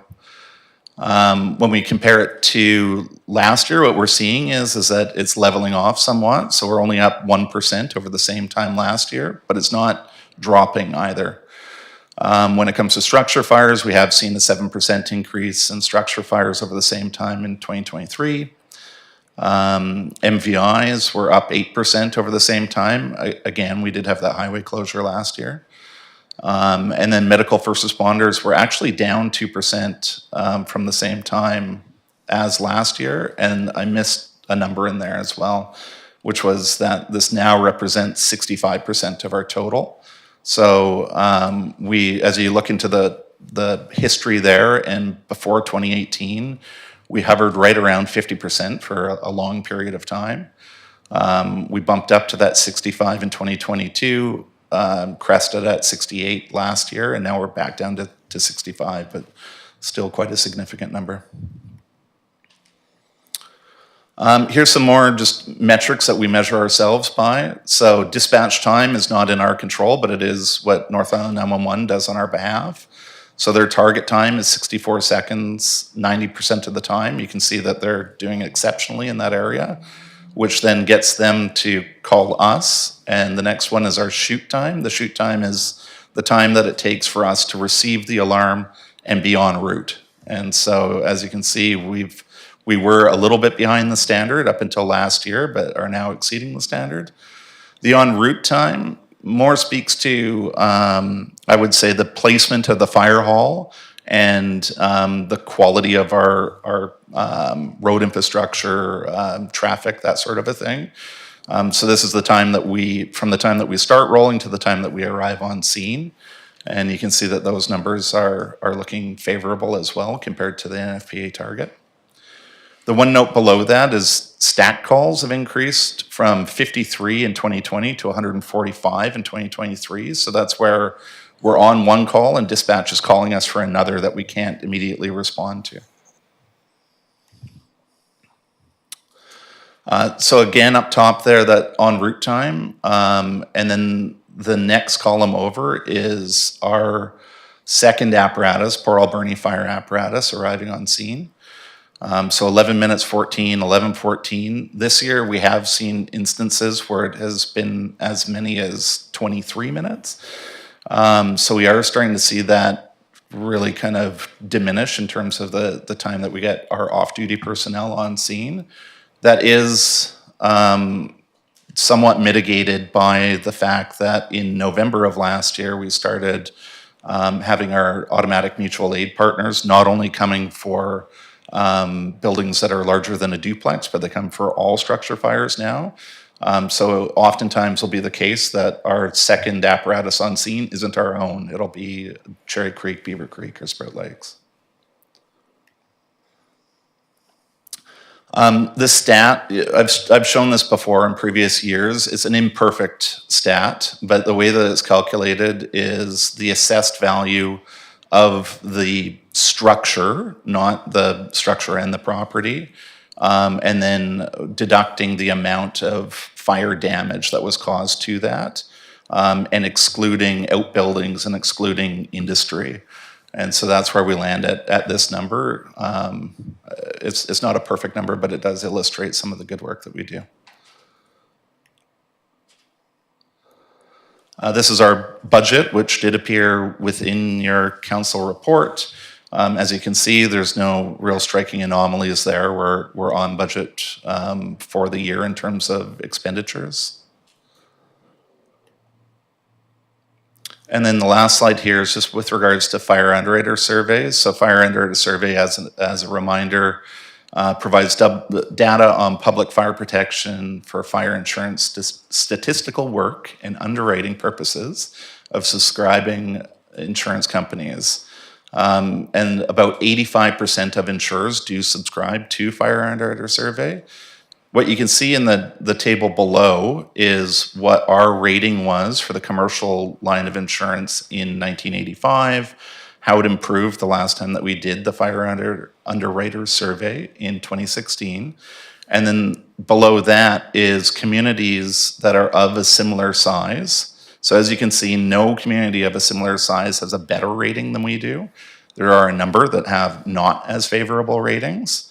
And then the below stat was taken out of a previous report that was given to council before my time, which cites that every point that you go up in the commercial class, one could expect for their insurance premiums to increase by 10 to 20%. And that concludes the presentation. If you have any questions. Thank you very much. Questions? Councillor Haggard. Thank you, Madam Mayor. Can you just clarify, you talked about going to calls to Cathedral Grove. Is that kind of like the boundary of your calls? Yeah, so on provincial road rescue calls, we share a boundary there with Coombs.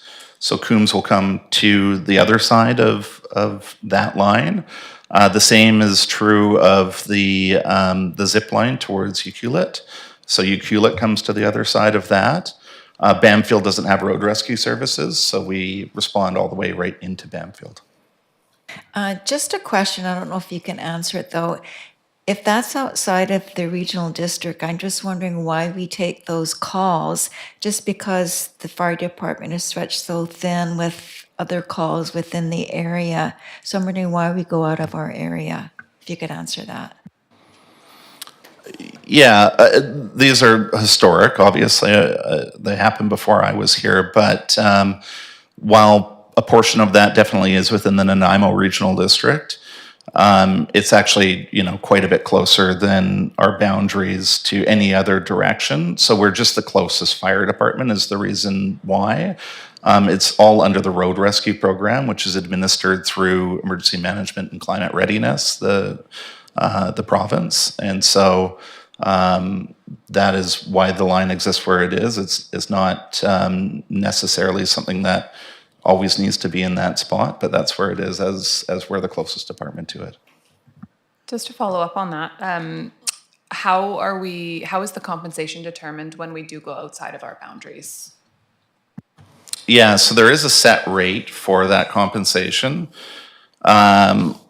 We did run the numbers from July 1st, 2023 to June 30th, 2024. And during that period of time, when we account for the overtime costs that we incur when we do a crew callback and restaff the station, we netted $7,908. So we were actually in the black on the road rescue program over the last year. Great, thank you. Councillor Solda? I'm good. You asked. Other questions? Councillor Patola. So starting with the road rescue, would that be the same on the Bamfield Road? Is there any difference because Bamfield is a private road? Does the same call-out procedure, remuneration account for the Bamfield Road as well? Yeah, so it's not just numbered highways. It is anywhere where there's potential for an automobile extrication to be required. So that could include, a logging road as well. It could include, private driveways even if that's where the incident is. So we request while we're en route through North Island 911 a task number. They're almost always granted to us when we request them. And that's how the compensation comes back to us. And when you say almost always, what situations are we not paid for our callouts? I would say that a situation that we're looking into and trying to address right now is not so much with the road rescue program. I'm struggling to think of a single instance with a road rescue call where we haven't been granted that task number. But where we start to get into areas that are a bit more gray is where, as an example, a swiftwater rescue, a rope rescue call that occurs outside of the jurisdiction, something that there is Alberni Valley Search and Rescue, which is also at the province's disposal through the same task number process. And so on some of those, there's some lag in decision making that happens, whether they want to send both services. The Alberni Valley Rescue Squad is an amazing service, and they're very competent and very well equipped. Naturally, they're inherently delayed as compared to us because we have staff that are in station. And so there are upcoming conversations to be had to just say, to try to seek clarity from EMCR as to, is your goal for us to respond quickly, and then once Alberni Valley Rescue Squad arrives on scene, for us to hand over to them? Or would you rather just Alberni Valley Rescue Squad just take the calls, and just to seek that clarity so that we don't end up in situations where we're, we've been en route for 10 minutes and then we're told, no, we're actually going to give it to search and rescue. And would the rescue squad be dispatched through the same dispatch office? No, so we're dispatched through North Island 911, which is fire dispatch. SAR is dispatched through the RCMP. But regardless of the dispatching organization, both acquire their task numbers through EMCR, who are the ones that compensate both organizations. So with the increase in legislation and technology with regards to fire protection and fire safety within residences and commercial buildings, one would expect that, and for a while there were, the number of structure fires were decreasing because the fire departments had done such a great job in making sure places were safe. I see our structure fires are going up. Is there any insights you could share in how we could increase our efficiency in the inspections and enforcement of safety protocols to keep those structure fires down? Yeah, I don't know that there's necessarily a magic bullet. Obviously, the more time that you can spend conducting programs like the Fire Safe program, getting out in front of the public, doing public education and things of the like, the more beneficial that is, not only to the prevention of fires, but if a fire were to occur, the survivability of those fires. As it stands right now, we have one fire prevention officer, and that person's task saturated with a number of different programs that are ongoing. So they're doing kind of everything that they can currently with that one individual in that office, supplemented, I'll say, by, and this has always been the case, by the duty crew going out and doing tours of the fire station and promoting fire safety in that manner. The duty crew also goes around and conducts a large number of those company inspections while they'll come and visit your business. But of course, as they get busier, it also hampers their ability to do so. Final question, could we get a copy of your deck? Yes, of course, yes. Thank you. And before I go to Councillor Solda, I just want to circle back to task numbers that we may not be reimbursed for. And have we had forest fire situations that we have not been reimbursed for by EMCR, and I know this year we had one where there was some dispute. I'm just wondering if, as we continue to take on, I mean, we take on a lot of the province's work, just by nature of it needing to be done. Obviously, when there's a forest fire, we need to respond whether we have an approved task number or not, and that speed is critically important.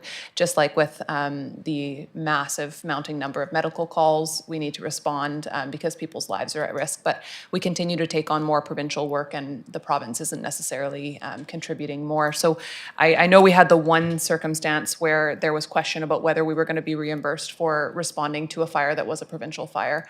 And I'm wondering if that was resolved. We don't need to necessarily speak about the specific situation, but is that a potential risk for going forward and something that we need to be on top of with the province as well? Because we only have so many resources, and we're just not going to be able to continue to do all of the province's work. Yeah, so it's actually a different system when we talk about forest fires. So that goes through BC Wildfire, and instead of an EMCR task number, you get a BC Wildfire fire number. Predominantly, when we are asked to respond outside of our jurisdiction, it's expressly done by BC Wildfire with that in mind. There has been situations, the fire that you're speaking about, the origin of the fire was within the city of Port Alberni, and then there were spot fires that were outside of the city of Port Alberni. It was just a bit of a jurisdictional anomaly, I'll call it. We have also had an instance that I can think of where just after the heat dome, we had a 2-3 day event in Roger Creek. And just on the heels of that, there was a vehicle fire on Franklin River Road. We responded to that because within the fire control bylaw, if it's in the interest of the city of Port Alberni to respond, then there's the authority for us to do so. Obviously, the predominant wind direction from that area leads to the potential for fires entering the city. So we did respond to that before we had a fire number. We did actually acquire a fire number while we were en route. But had we not acquired the fire number, our intention would have still been to go and suppress that fire while it's small, before it becomes a much larger event. I think there's some interesting conversations right now with regards to, let's say, a vehicle fire on Highway 4 in Cathedral Grove up to our boundary, up to Cherry Creek's boundary, which is their fire protection boundary, is narrow. It pretty much covers the highway to the brake check. But between that area, it's on my mind as to, is it not in the best interest of the city to go and manage a car fire that can then reopen the highway, resume commerce to the city? It costs us, one truck worth of folks on overtime for 2.5 hours, but it opens the highway up expeditiously. So on those events, we'll have to see. It would be nice to have a predefined, I guess we'll call it an area of interest, that if a fire were to occur within that area, it's outside of our fire protection area, that the province of British Columbia, through either MODI or through BC Wildfire, would kind of pre-authorize us to respond and be compensated for those. Yeah, thank you. And I think that I'm just generally concerned about, a number of things that continue to fall on the city, which are not only of benefit, obviously, to the regional district and the region as a whole, but that are provincial obligations. And the funding is not going up. And we are, the professional fire department, we have to respond. It's in everyone's best interest that we do respond, and I think we want to continue responding. If nothing else, I would love to see us increase the boundary for major car accidents, so that we can ensure that the people of our community are being taken care of. But I am concerned about a trend with the province of not compensating us for those things. And obviously the medical calls is a major one that, has put massive pressure on the fire department. And I'm aware of a firefighter who has left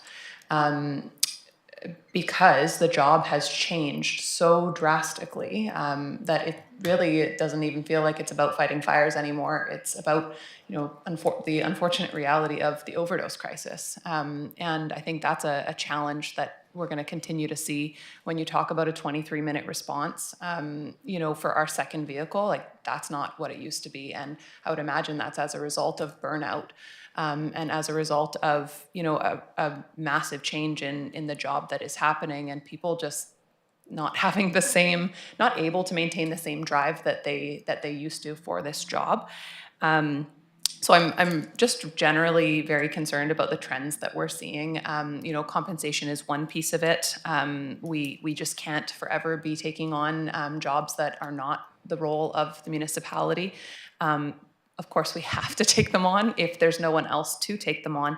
But I know we are meeting, we have a couple meetings regarding this at UBCM coming up in a couple of weeks, but I think that we need to rally some other communities who have similar statistics to ours together and start to proactively work with the province in a firmer and stronger way, because I think the issues are just getting out of control. And if we can't get a second truck to a fire in like 23 minutes is a long time.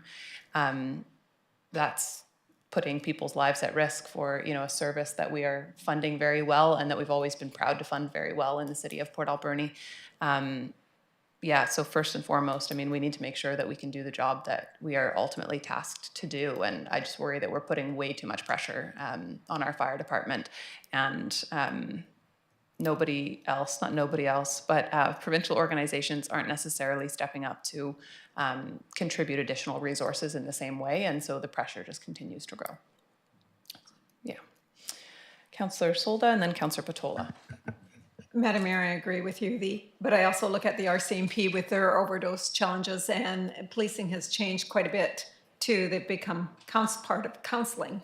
I do have a question regarding, first of all, thanks to the firefighters for what they've done. In our community, I've hear the sirens a lot more in the last year, and a lot of fires and other medical responses. But I'm kind of curious to know regarding the medical assists. Are our fire department members still driving the ambulance? And the other question is Cathedral Grove. There's been a lot more people at Cathedral Grove, a lot of near misses and stuff. Are we getting a lot of calls in that area? I see, like, just going through it is like quite interesting. So I'm just kind of curious. So starting with the Cathedral Grove, we don't tend to get a lot of calls for service down in that area. Just recalling that the only reason that we respond down there right now is if there's a motor vehicle incident. Now, that could be a motor vehicle, it could, conceptually be a pedestrian that's struck and could be pinned, and we would go to that. We haven't seen much of that call. And we could get a task or a fire number, from BC Wildfire if there was an event down there. Fortunately, over the past year, we haven't seen much of that at all. With regards to the first responder calls, sorry, can you just ask me that question one more time? Are the so you get the first responder calls. In the past, we've been assisting driving an ambulance because there's no paramedics available. So are we still doing that, or are we not? Yeah, on occasion, we will have single responder units that will come, so they'll drive an ambulance. There's only one BC ambulance employee that's on board, and will need to drive the ambulance. I would say that that's happening less and less frequently as time goes on. And then the other scenario that will drive the ambulance is if there's a very critical patient and they need both paramedics to be in the back of the ambulance, then we'll drive on behalf of BCHS in that situation as well. Thank you. I have Councillor Patola and then Councillor Mealy. Thank you, Madam Mayor. Just to follow up on your insightful comments with regards to the downloading of work from the provincial authorities, I'd just like to ask the specific question. And perhaps, Chief, you may not want to answer this at the moment. You might want to prepare a response so we can be thorough in the response, but I'd like to know the effect, I guess, on the fire department and the budget of going to purple-only calls for medical response. Yeah, so if we excluded all other call types except for purple, what would be the impact? The impact would be, off the top of my head, and of course there could be a far more thorough analysis of this, but the impact would be that it would be a lot of relief to the number of calls that we respond to. Probably the conversation about staffing would be delayed. And then there's the impact to residents and visitors to the Alberni Valley.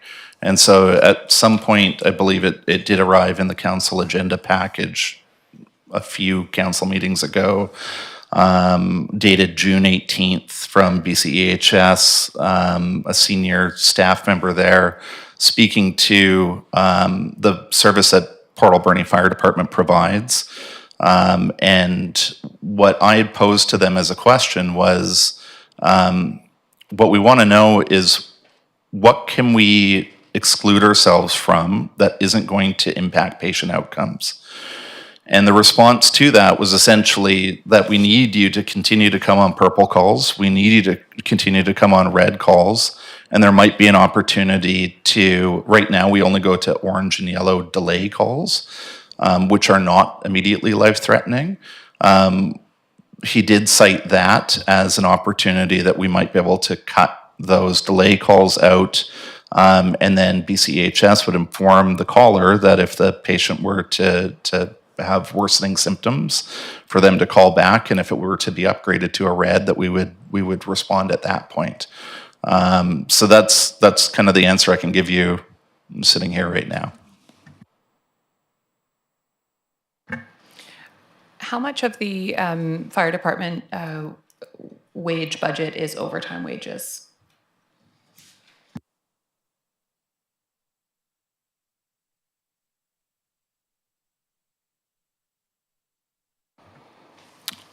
Director of Finance, do we have? I think we rolled up all the wages and benefits into one for the purpose of this report. I don't have that number at my fingertips, and I don't know if the Director of Finance might be on there. No problem. If we could follow up with it, that would be great. And I guess further, we may not have the actual number, but what is the process? Do we actually call people out for medical, like do we do call outs for overtime for medical first responder calls, or are we only calling out overtime for other level calls?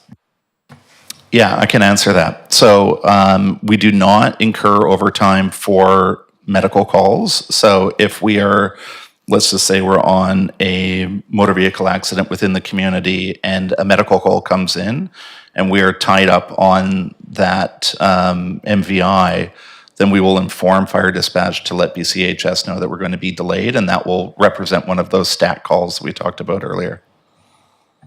So we're not incurring overtime costs and additional costs to our fire department as a result of the medical first responder calls then? In a very general sense, there may be a one-off circumstance, but for the most part, if we're calling out, if there's a medical call, we are not having a call out and a cost to the fire department as a result of that. That's correct. Thank you.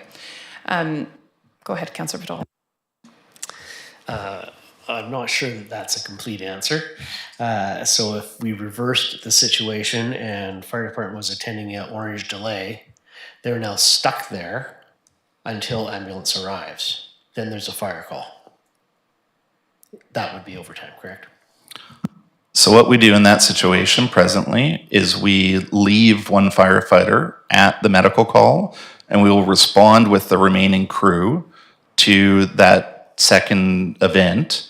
And then what sometimes happens, depending on what time of the day it is the duty chief will go and pick that firefighter up from the medical call if it's after hours, or perhaps the fire prevention officer or one of the chief officers that's in the station will go and retrieve that member from the first responder call. And if nobody can retrieve the member, then they get a ride to the hospital with the ambulance, and we'll get them when we can get them.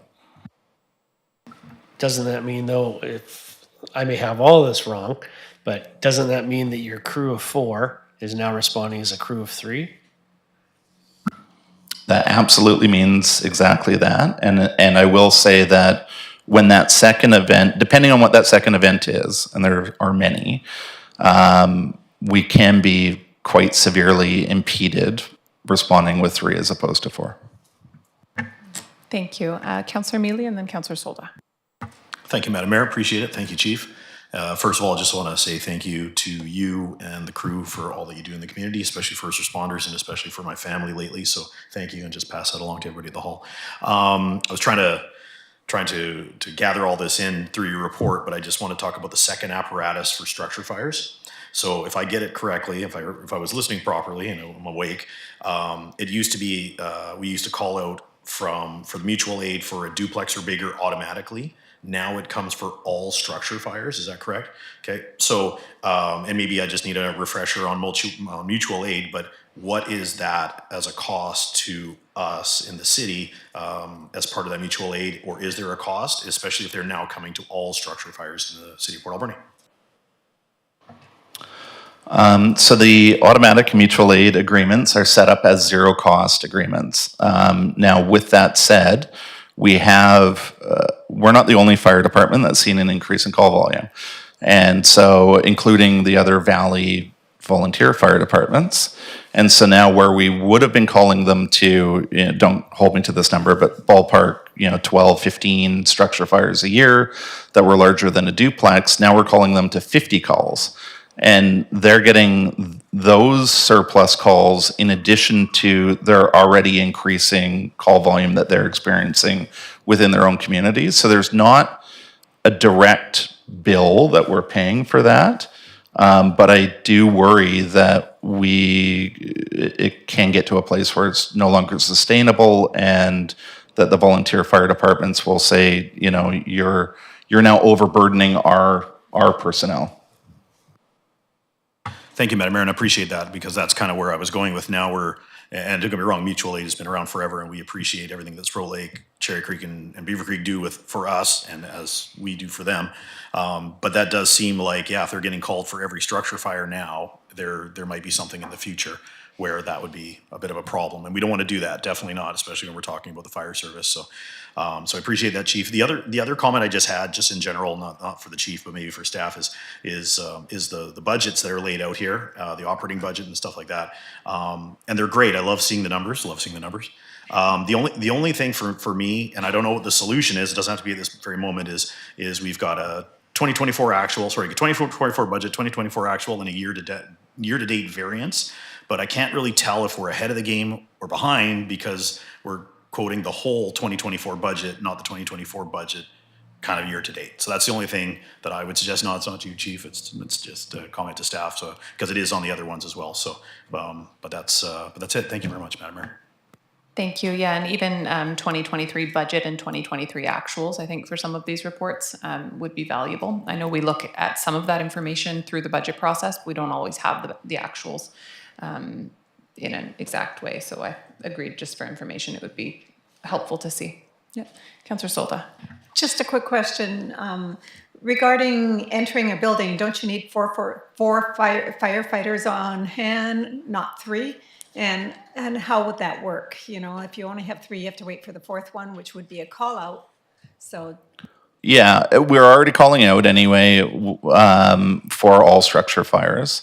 But you're right, it oftentimes will mean that we're not able to make an interior attack or an interior rescue on that structure because we don't have adequate personnel on scene until we have that second apparatus, whether it be one of the mutual aid partners or our own folks.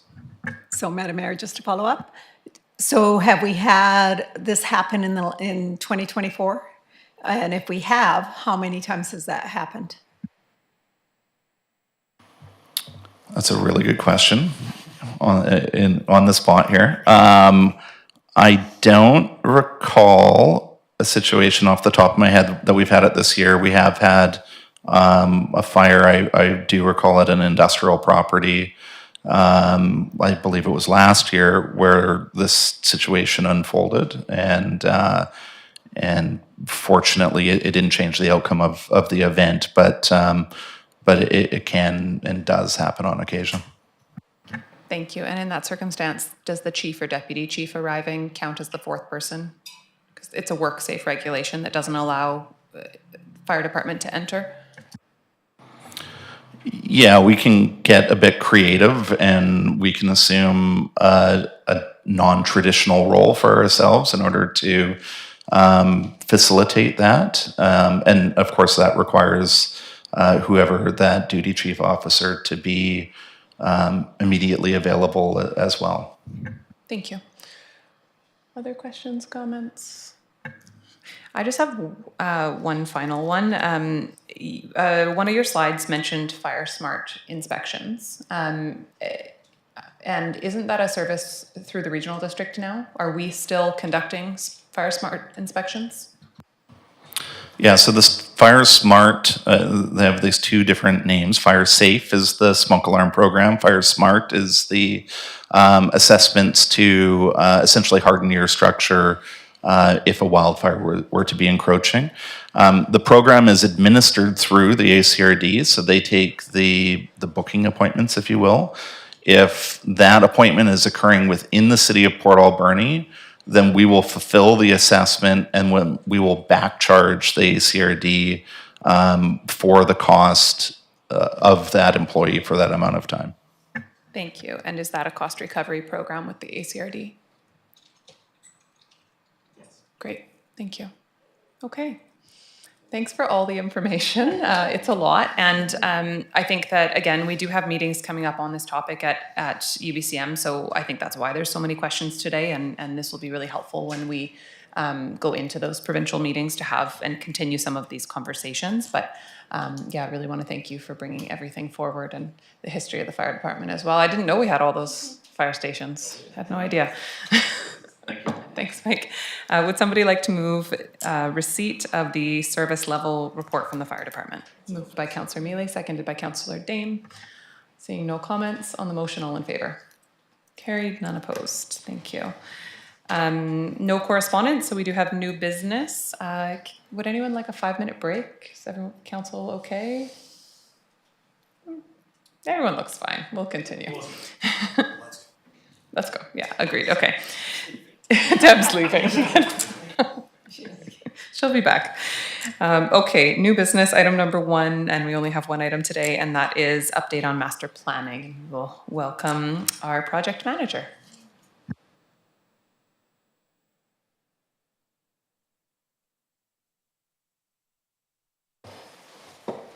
Thank you, Madam Mayor and Council. I just wanted to start by saying that the report that was included in the agenda only be presenting on one of the 2 portions of that. Following some new information that came forward and further discussion director level, we've decided we need to have a little bit more staff discussion and come back to council with a new report with better information before we provide a recommendation on the second part of this report. So I'm only going to be referring to the first recommendation. And then after my presentation, I've asked our consultants for the Parks, Recreation and Culture Master Plan to make a short presentation via remote to inform council on, give you a little bit more information on the scope of that master plan, because we are going to be going forward with public engagement very soon and targeted engagement with agencies, et cetera, as part of the process. So we wanted to make sure that council was aware and on board and had an opportunity to comment if there was any questions or concerns about how we're going about the project. So in your agenda, you'll find at the end of my report just a high-level overview status schedule of where we are with all the master plan projects. I wasn't intending to go line by line, but I'm happy to answer questions. But I'll just, in summary, I'll say Parks, Recreation and Culture Master Plan has been awarded to consultant, is in full swing. Fire Services Master Plan is awarded in full swing. Stormwater Master Plan has been initiated with a consultant award. And very recently, Transportation Master Plan has also been awarded and is moving forward.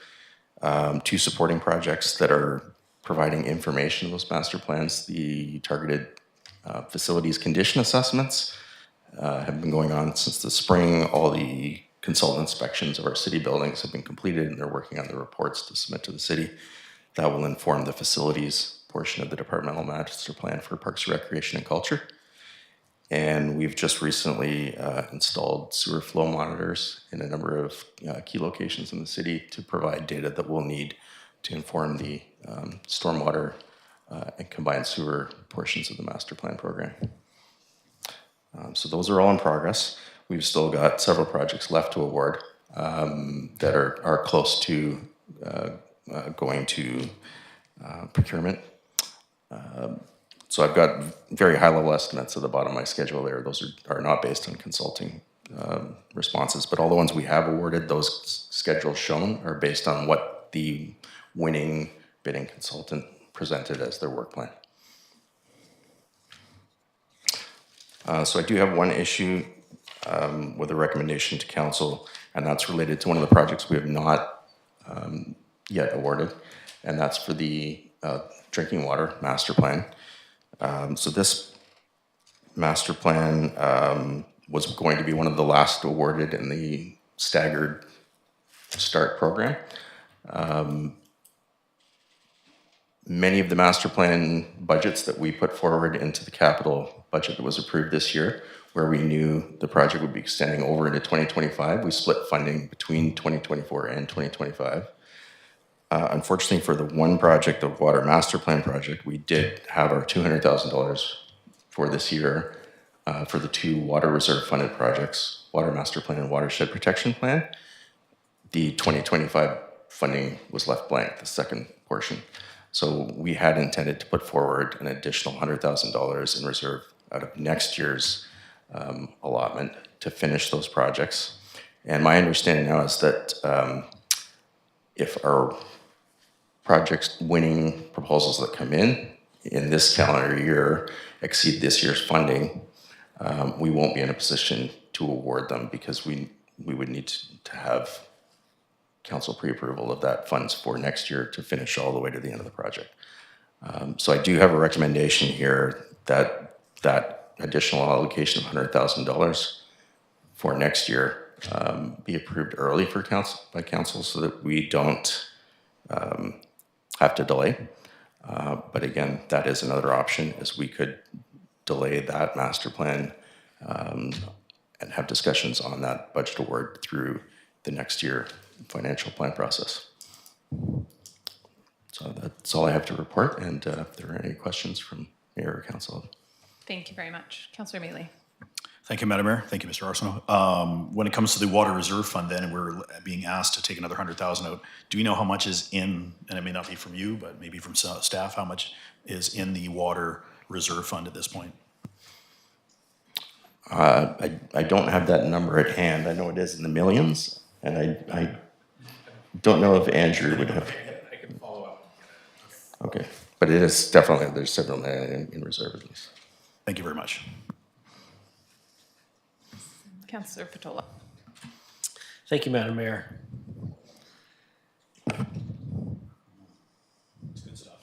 I would make the motion that the Committee of the Whole recommend that Council amend the City of Port Alberni 2024-2028 Financial Plan Bylaw number 5097, 2024, allocating $100,000 from the Water Reserve Fund to the Water Master Plan budget for 2025.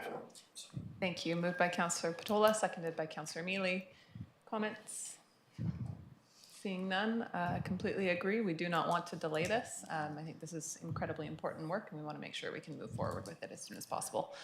On the motion, all in favor? Carried, none opposed. Thank you. Thank you, Mayor and Council. And I think now we have the remote consultant connecting. That's right. Okay. So the next person we have on our agenda is Linark Consulting, and that is just a part of this update on master planning, and looking forward to hearing from them. And thanks very much for the report. Wonderful. Okay. Hello and good evening, Mayor and Council.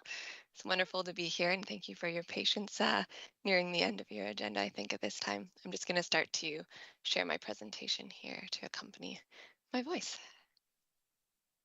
Is that showing on screen fine? Yes, that's great. Thank you. Perfect. In this platform, I can see the presentation, but not your fine faces of reaction. So do interrupt me in voice if there's something that I should pause or linger on as I'm speaking. So my name is Kate Evans, and I'm a principal with Lanark Consultants.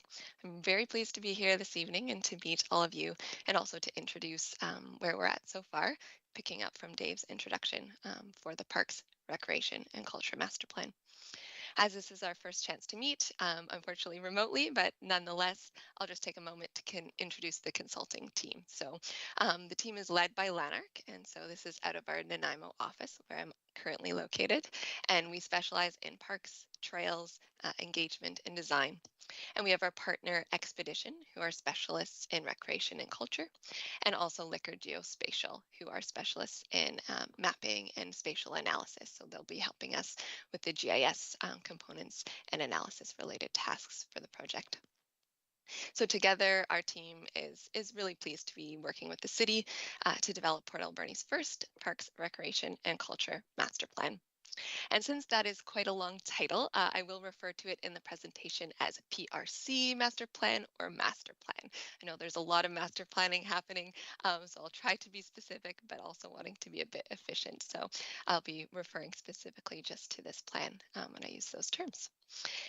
And there are many great ideas already flowing in the community as a result of ongoing work with the OCP and otherwise. And so really, this opportunity to embark on this master plan is to allow us to focus in on priorities, to have a pretty comprehensive engagement input opportunities, and then to arrive at some clear directions on how to best to support a sustainable future for and long-term future for Parks, Rec, and Culture that'll serve Port Alberni residents well.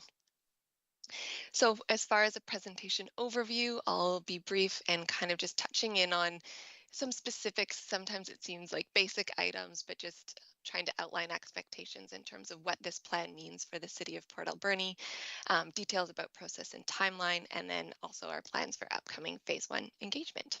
I'll end with some next steps and of course welcome any questions. So what is the Parks, Recreation, and Culture Master Plan? So in one sentence, it provides overall direction and guidance for managing PRC resources, infrastructure, and investment over the next 7 years and beyond. So that definition is fairly common across communities, but tailored a little bit in terms of timeline and scope for what we are embarking on for the city of Port Alberni. And really the process that is used to develop this master plan is a really key part of the opportunity with this project. And it involves council, staff, interest groups, community members, all together to collaborate and outline what is most important to happen in this time frame. So this includes things like the accessible playground that was raised by the interest group earlier in the meeting. So what will the plan include? So this plan for Port Alberni will include information on history and context, as well as mapping, analysis, and classifications. Together, these things provide a snapshot of the services for the city in this area today. And we'll move on to developing a vision and goals that are co-created with the community to really guide the future, or in kind of more jargon terms, the strategic framework. We'll do a current and future needs assessment to identify existing and potential future gaps, a series of recommendations, both for policy and for capital projects, and finally, a phased implementation plan with actions to provide a practical guide for how the city will continue to advance the plan. So while the master plan will do many things, there are some items that fall outside of the scope, and we find it can be useful to touch briefly on these things to help clarify project understanding as we're launching underway. So this plan won't provide direction on assets that are owned by others. However, we will consider them as we do analysis and think about the broader community context. This plan will focus on the assets that are actively used in the city's delivery of PRC services. So that means a number of assets like non-park green space or the Harbor Key buildings and others that, while they are cared for in terms of maintenance by the PRC department, they're not the focus of this master plan. We won't be revisiting already approved capital projects or completing in-depth operational review. We will focus on overall PRC services. And this means because we're taking this overarching view, we're not diving deeply into details on a site-specific planning or design basis. We'll be defining directions so that those could be carry-on projects identified through this process, pardon me. Finally, we won't duplicate efforts that are ongoing for other processes that are currently underway. So this includes the asset management planning, aquatic recreation facility planning, facility assessments, and sports field assessments. We will seek to integrate the relevant information and coordinate with the project team and consultants so that the work in these processes can be incorporated into this process, but we will be redoing the groundwork that is already happening. So one question that we often hear as we embark on this kind of master plan is, how does this fit, especially in the context of Port Alberni right now, where there's currently a lot of the large level and multiple levels of planning work happening with the OCP and series of master plans. So the diagram here just illustrates how planning moves from overarching and visionary to detailed and site specific. So at the top, we start with the corporate strategic plan and the OCP and the set of framework for the vision for the community. And then I describe the city master plans as kind of the meaty middle of the planning context, and it really looks a little bit deeper into the critical community-wide services and determine how and where the city will be prioritizing investments to maintain and improve these over time. So the PRC master plan that we're working on fits in this meaty middle. And then finally, at the more detailed scale, there are focused plans and designs that ultimately get projects built. So the key to key path networks and those sorts of things where you're into site-specific design. So each layer here is critical to turning ideas into reality, but it allows people to kind of visualize how we move amongst the framework and where this plan fits in the mix. So the process we'll be using to develop the master plan can be thought of like a target. We start out broadly with big thinking during phase 1. We're gathering information and exploring ideas, and then we become more focused and technical as we develop draft directions in phase 2, and finally even more focused as we set priorities and finalize and refine the plan in phase 3. So that was the kind of target look, and in a more linear 3 phases timeline view, phase 1, where we are now, is taking place through the fall, and it's focused on that gathering and laying the groundwork, a strong foundation.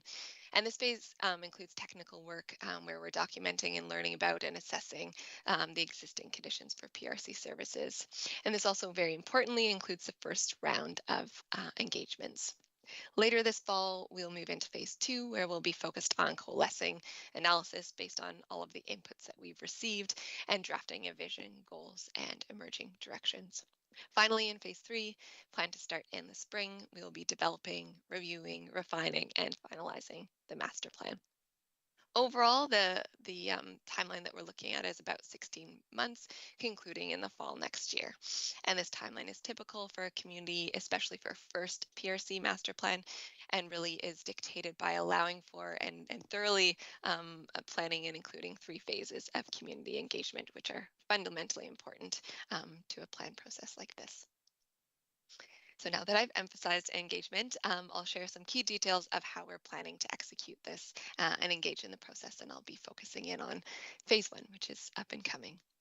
So as we work through, we'll be engaging and connecting with internal and external audiences. So we use the term engagement quite broadly, public or community engagement being the more common term for external, but also including project team, elected officials like yourselves, city staff, other government and agencies, interest groups and organizations, and of course, back to the overall members of the public.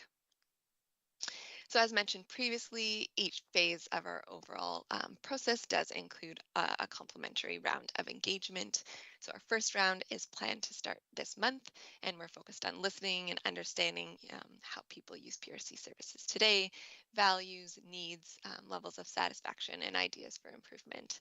Engagement in round 2 will really be the opportunity where we're starting to put forward some emerging directions based on the technical work and the engagement, and identifying gaps and improvements, and asking community what they think of the draft directions, where we've hit it, where we've missed, and to start to identify what are priorities amongst those things that are emerging.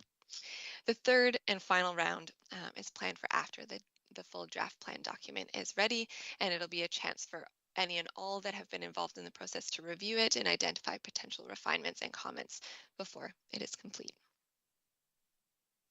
So in order for people to participate, they need to know that the PRC master plan process is happening. So this is where outreach comes in, and really our goal is to reach as many potential participants as possible. So we put together a detailed engagement plan, and at the high level, really in order to reach broad and diverse audiences, we're employing a range of outreach methods that include both digital or online tools as well as print or more traditional tools, such as the ones shown on screen here. Once we have people's attention, we'll need to collect their ideas and input. So for phase one, the engagement activities that we have planned this fall include a community survey. So this is both online as well as paper versions being available. That's complementary to an open house, which is part of the annual city open house on September 25th. We have an online collaborative mapping activity, which is hosted on the project page and allows anyone to share locations where they have ideas and is complementary to a process that we'll undertake with interest group sessions where community and user groups can provide some focused input and we can be a bit collaborative in hearing from one another. Finally, we are collaborating with the school district to engage with youth audiences. So as a little bit of a recap, as far as the more immediate next steps or the kind of key points for the next few months, round one community engagement is planned to launch middle of this month and continuing until late October. And then through the winter, we'll be really working to progress with phase two draft directions and to come back for our round two public engagement in the springtime. So thank you. That's my kind of brief introduction and really excited to be launching into the process. There's a lot of work to be done, but also a lot of fun to be had along the way. This is a really, usually a really rich topic to engage with the community. So we're very much looking forward to it. And I'll stop sharing screens here so I can receive and answer any questions or comments you may have. Thank you so much for the presentation and all the information. I will go to council for questions. Councillor Mealy. Thank you very much. Ooh, it's a little hot there. Thank you, Ms. Evans. Appreciate the presentation tonight. When it comes to the first round engagement, it is the hockey season coming up at a Parks and Recreation facility. Are we planning on taking advantage of having over 1,000 people, not all citizens of Port Alberni, but at least having the survey at, say, some home games for the Bulldogs and the Bombers? Through the chair, thank you, Councillor. It's a great comment. We've done our best in our engagement plan. We have our kind of key efforts to manage capacity, but then we also identify what are the piggyback opportunities, what are things that are already happening in the community where we can raise awareness. I don't think we have that one in the plan thus far, and it's a really good point. So we'll add it to the list, and we're kind of partnering with the city for those more pop-up or having those information opportunities just to raise the awareness at that kind of event. But certainly posters and things would be in all the major facilities and looking to tap into opportunities like that to extend the reach. Thank you, through you, Madam Mayor. I appreciate that answer. It could be even something as a poster with a QR code or a handout at the game with a QR code so that people can activate and go online. So appreciate the answer and appreciate the effort. Yeah, thank you for that, Councillor Mealy. It's a great place to reach a lot of people at once, for sure. Other comments? Okay. Well, I want to thank you for getting started on this. I think we're very excited, and we have been referring quite heavily to the Parks, Recreation, and Culture Master Plan, and very frequently as we have different questions or initiatives come to the community. It's often, we'll get to that on the Parks, Recreation, Heritage Master Plan. So happy to know that the work is underway, and I think really this is one that we want to make sure that the community and council really has the opportunity to wholeheartedly engage in, and really just make sure that we that it really does end up being a report that represents the direction that we're going and can really set the path forward in a meaningful way without council kind of diverting from it on a regular basis. So looking forward to getting started, and hopefully we can really heavily promote this work on social media as well so that community members are aware. I don't think that there's any required motion here or suggested motion, so I will just thank you for coming today and look forward to seeing you again. Wonderful. Thank you very much. And we will move on to question period. This is an opportunity for members of the public to ask questions of the committee, and those for anyone participating electronically, which I don't think we have anyone left. Use the raise your hand feature and we'll call on you in the order in which you appear. Would any members of the public like to ask questions today? I'm only going to pause for one more second. All right. Then would somebody like to move adjournment? Moved by Councillor Mealy, seconded by Councillor Solda. On the motion, all in favor? Carried, none opposed, meeting adjourned. Thanks everyone for joining us.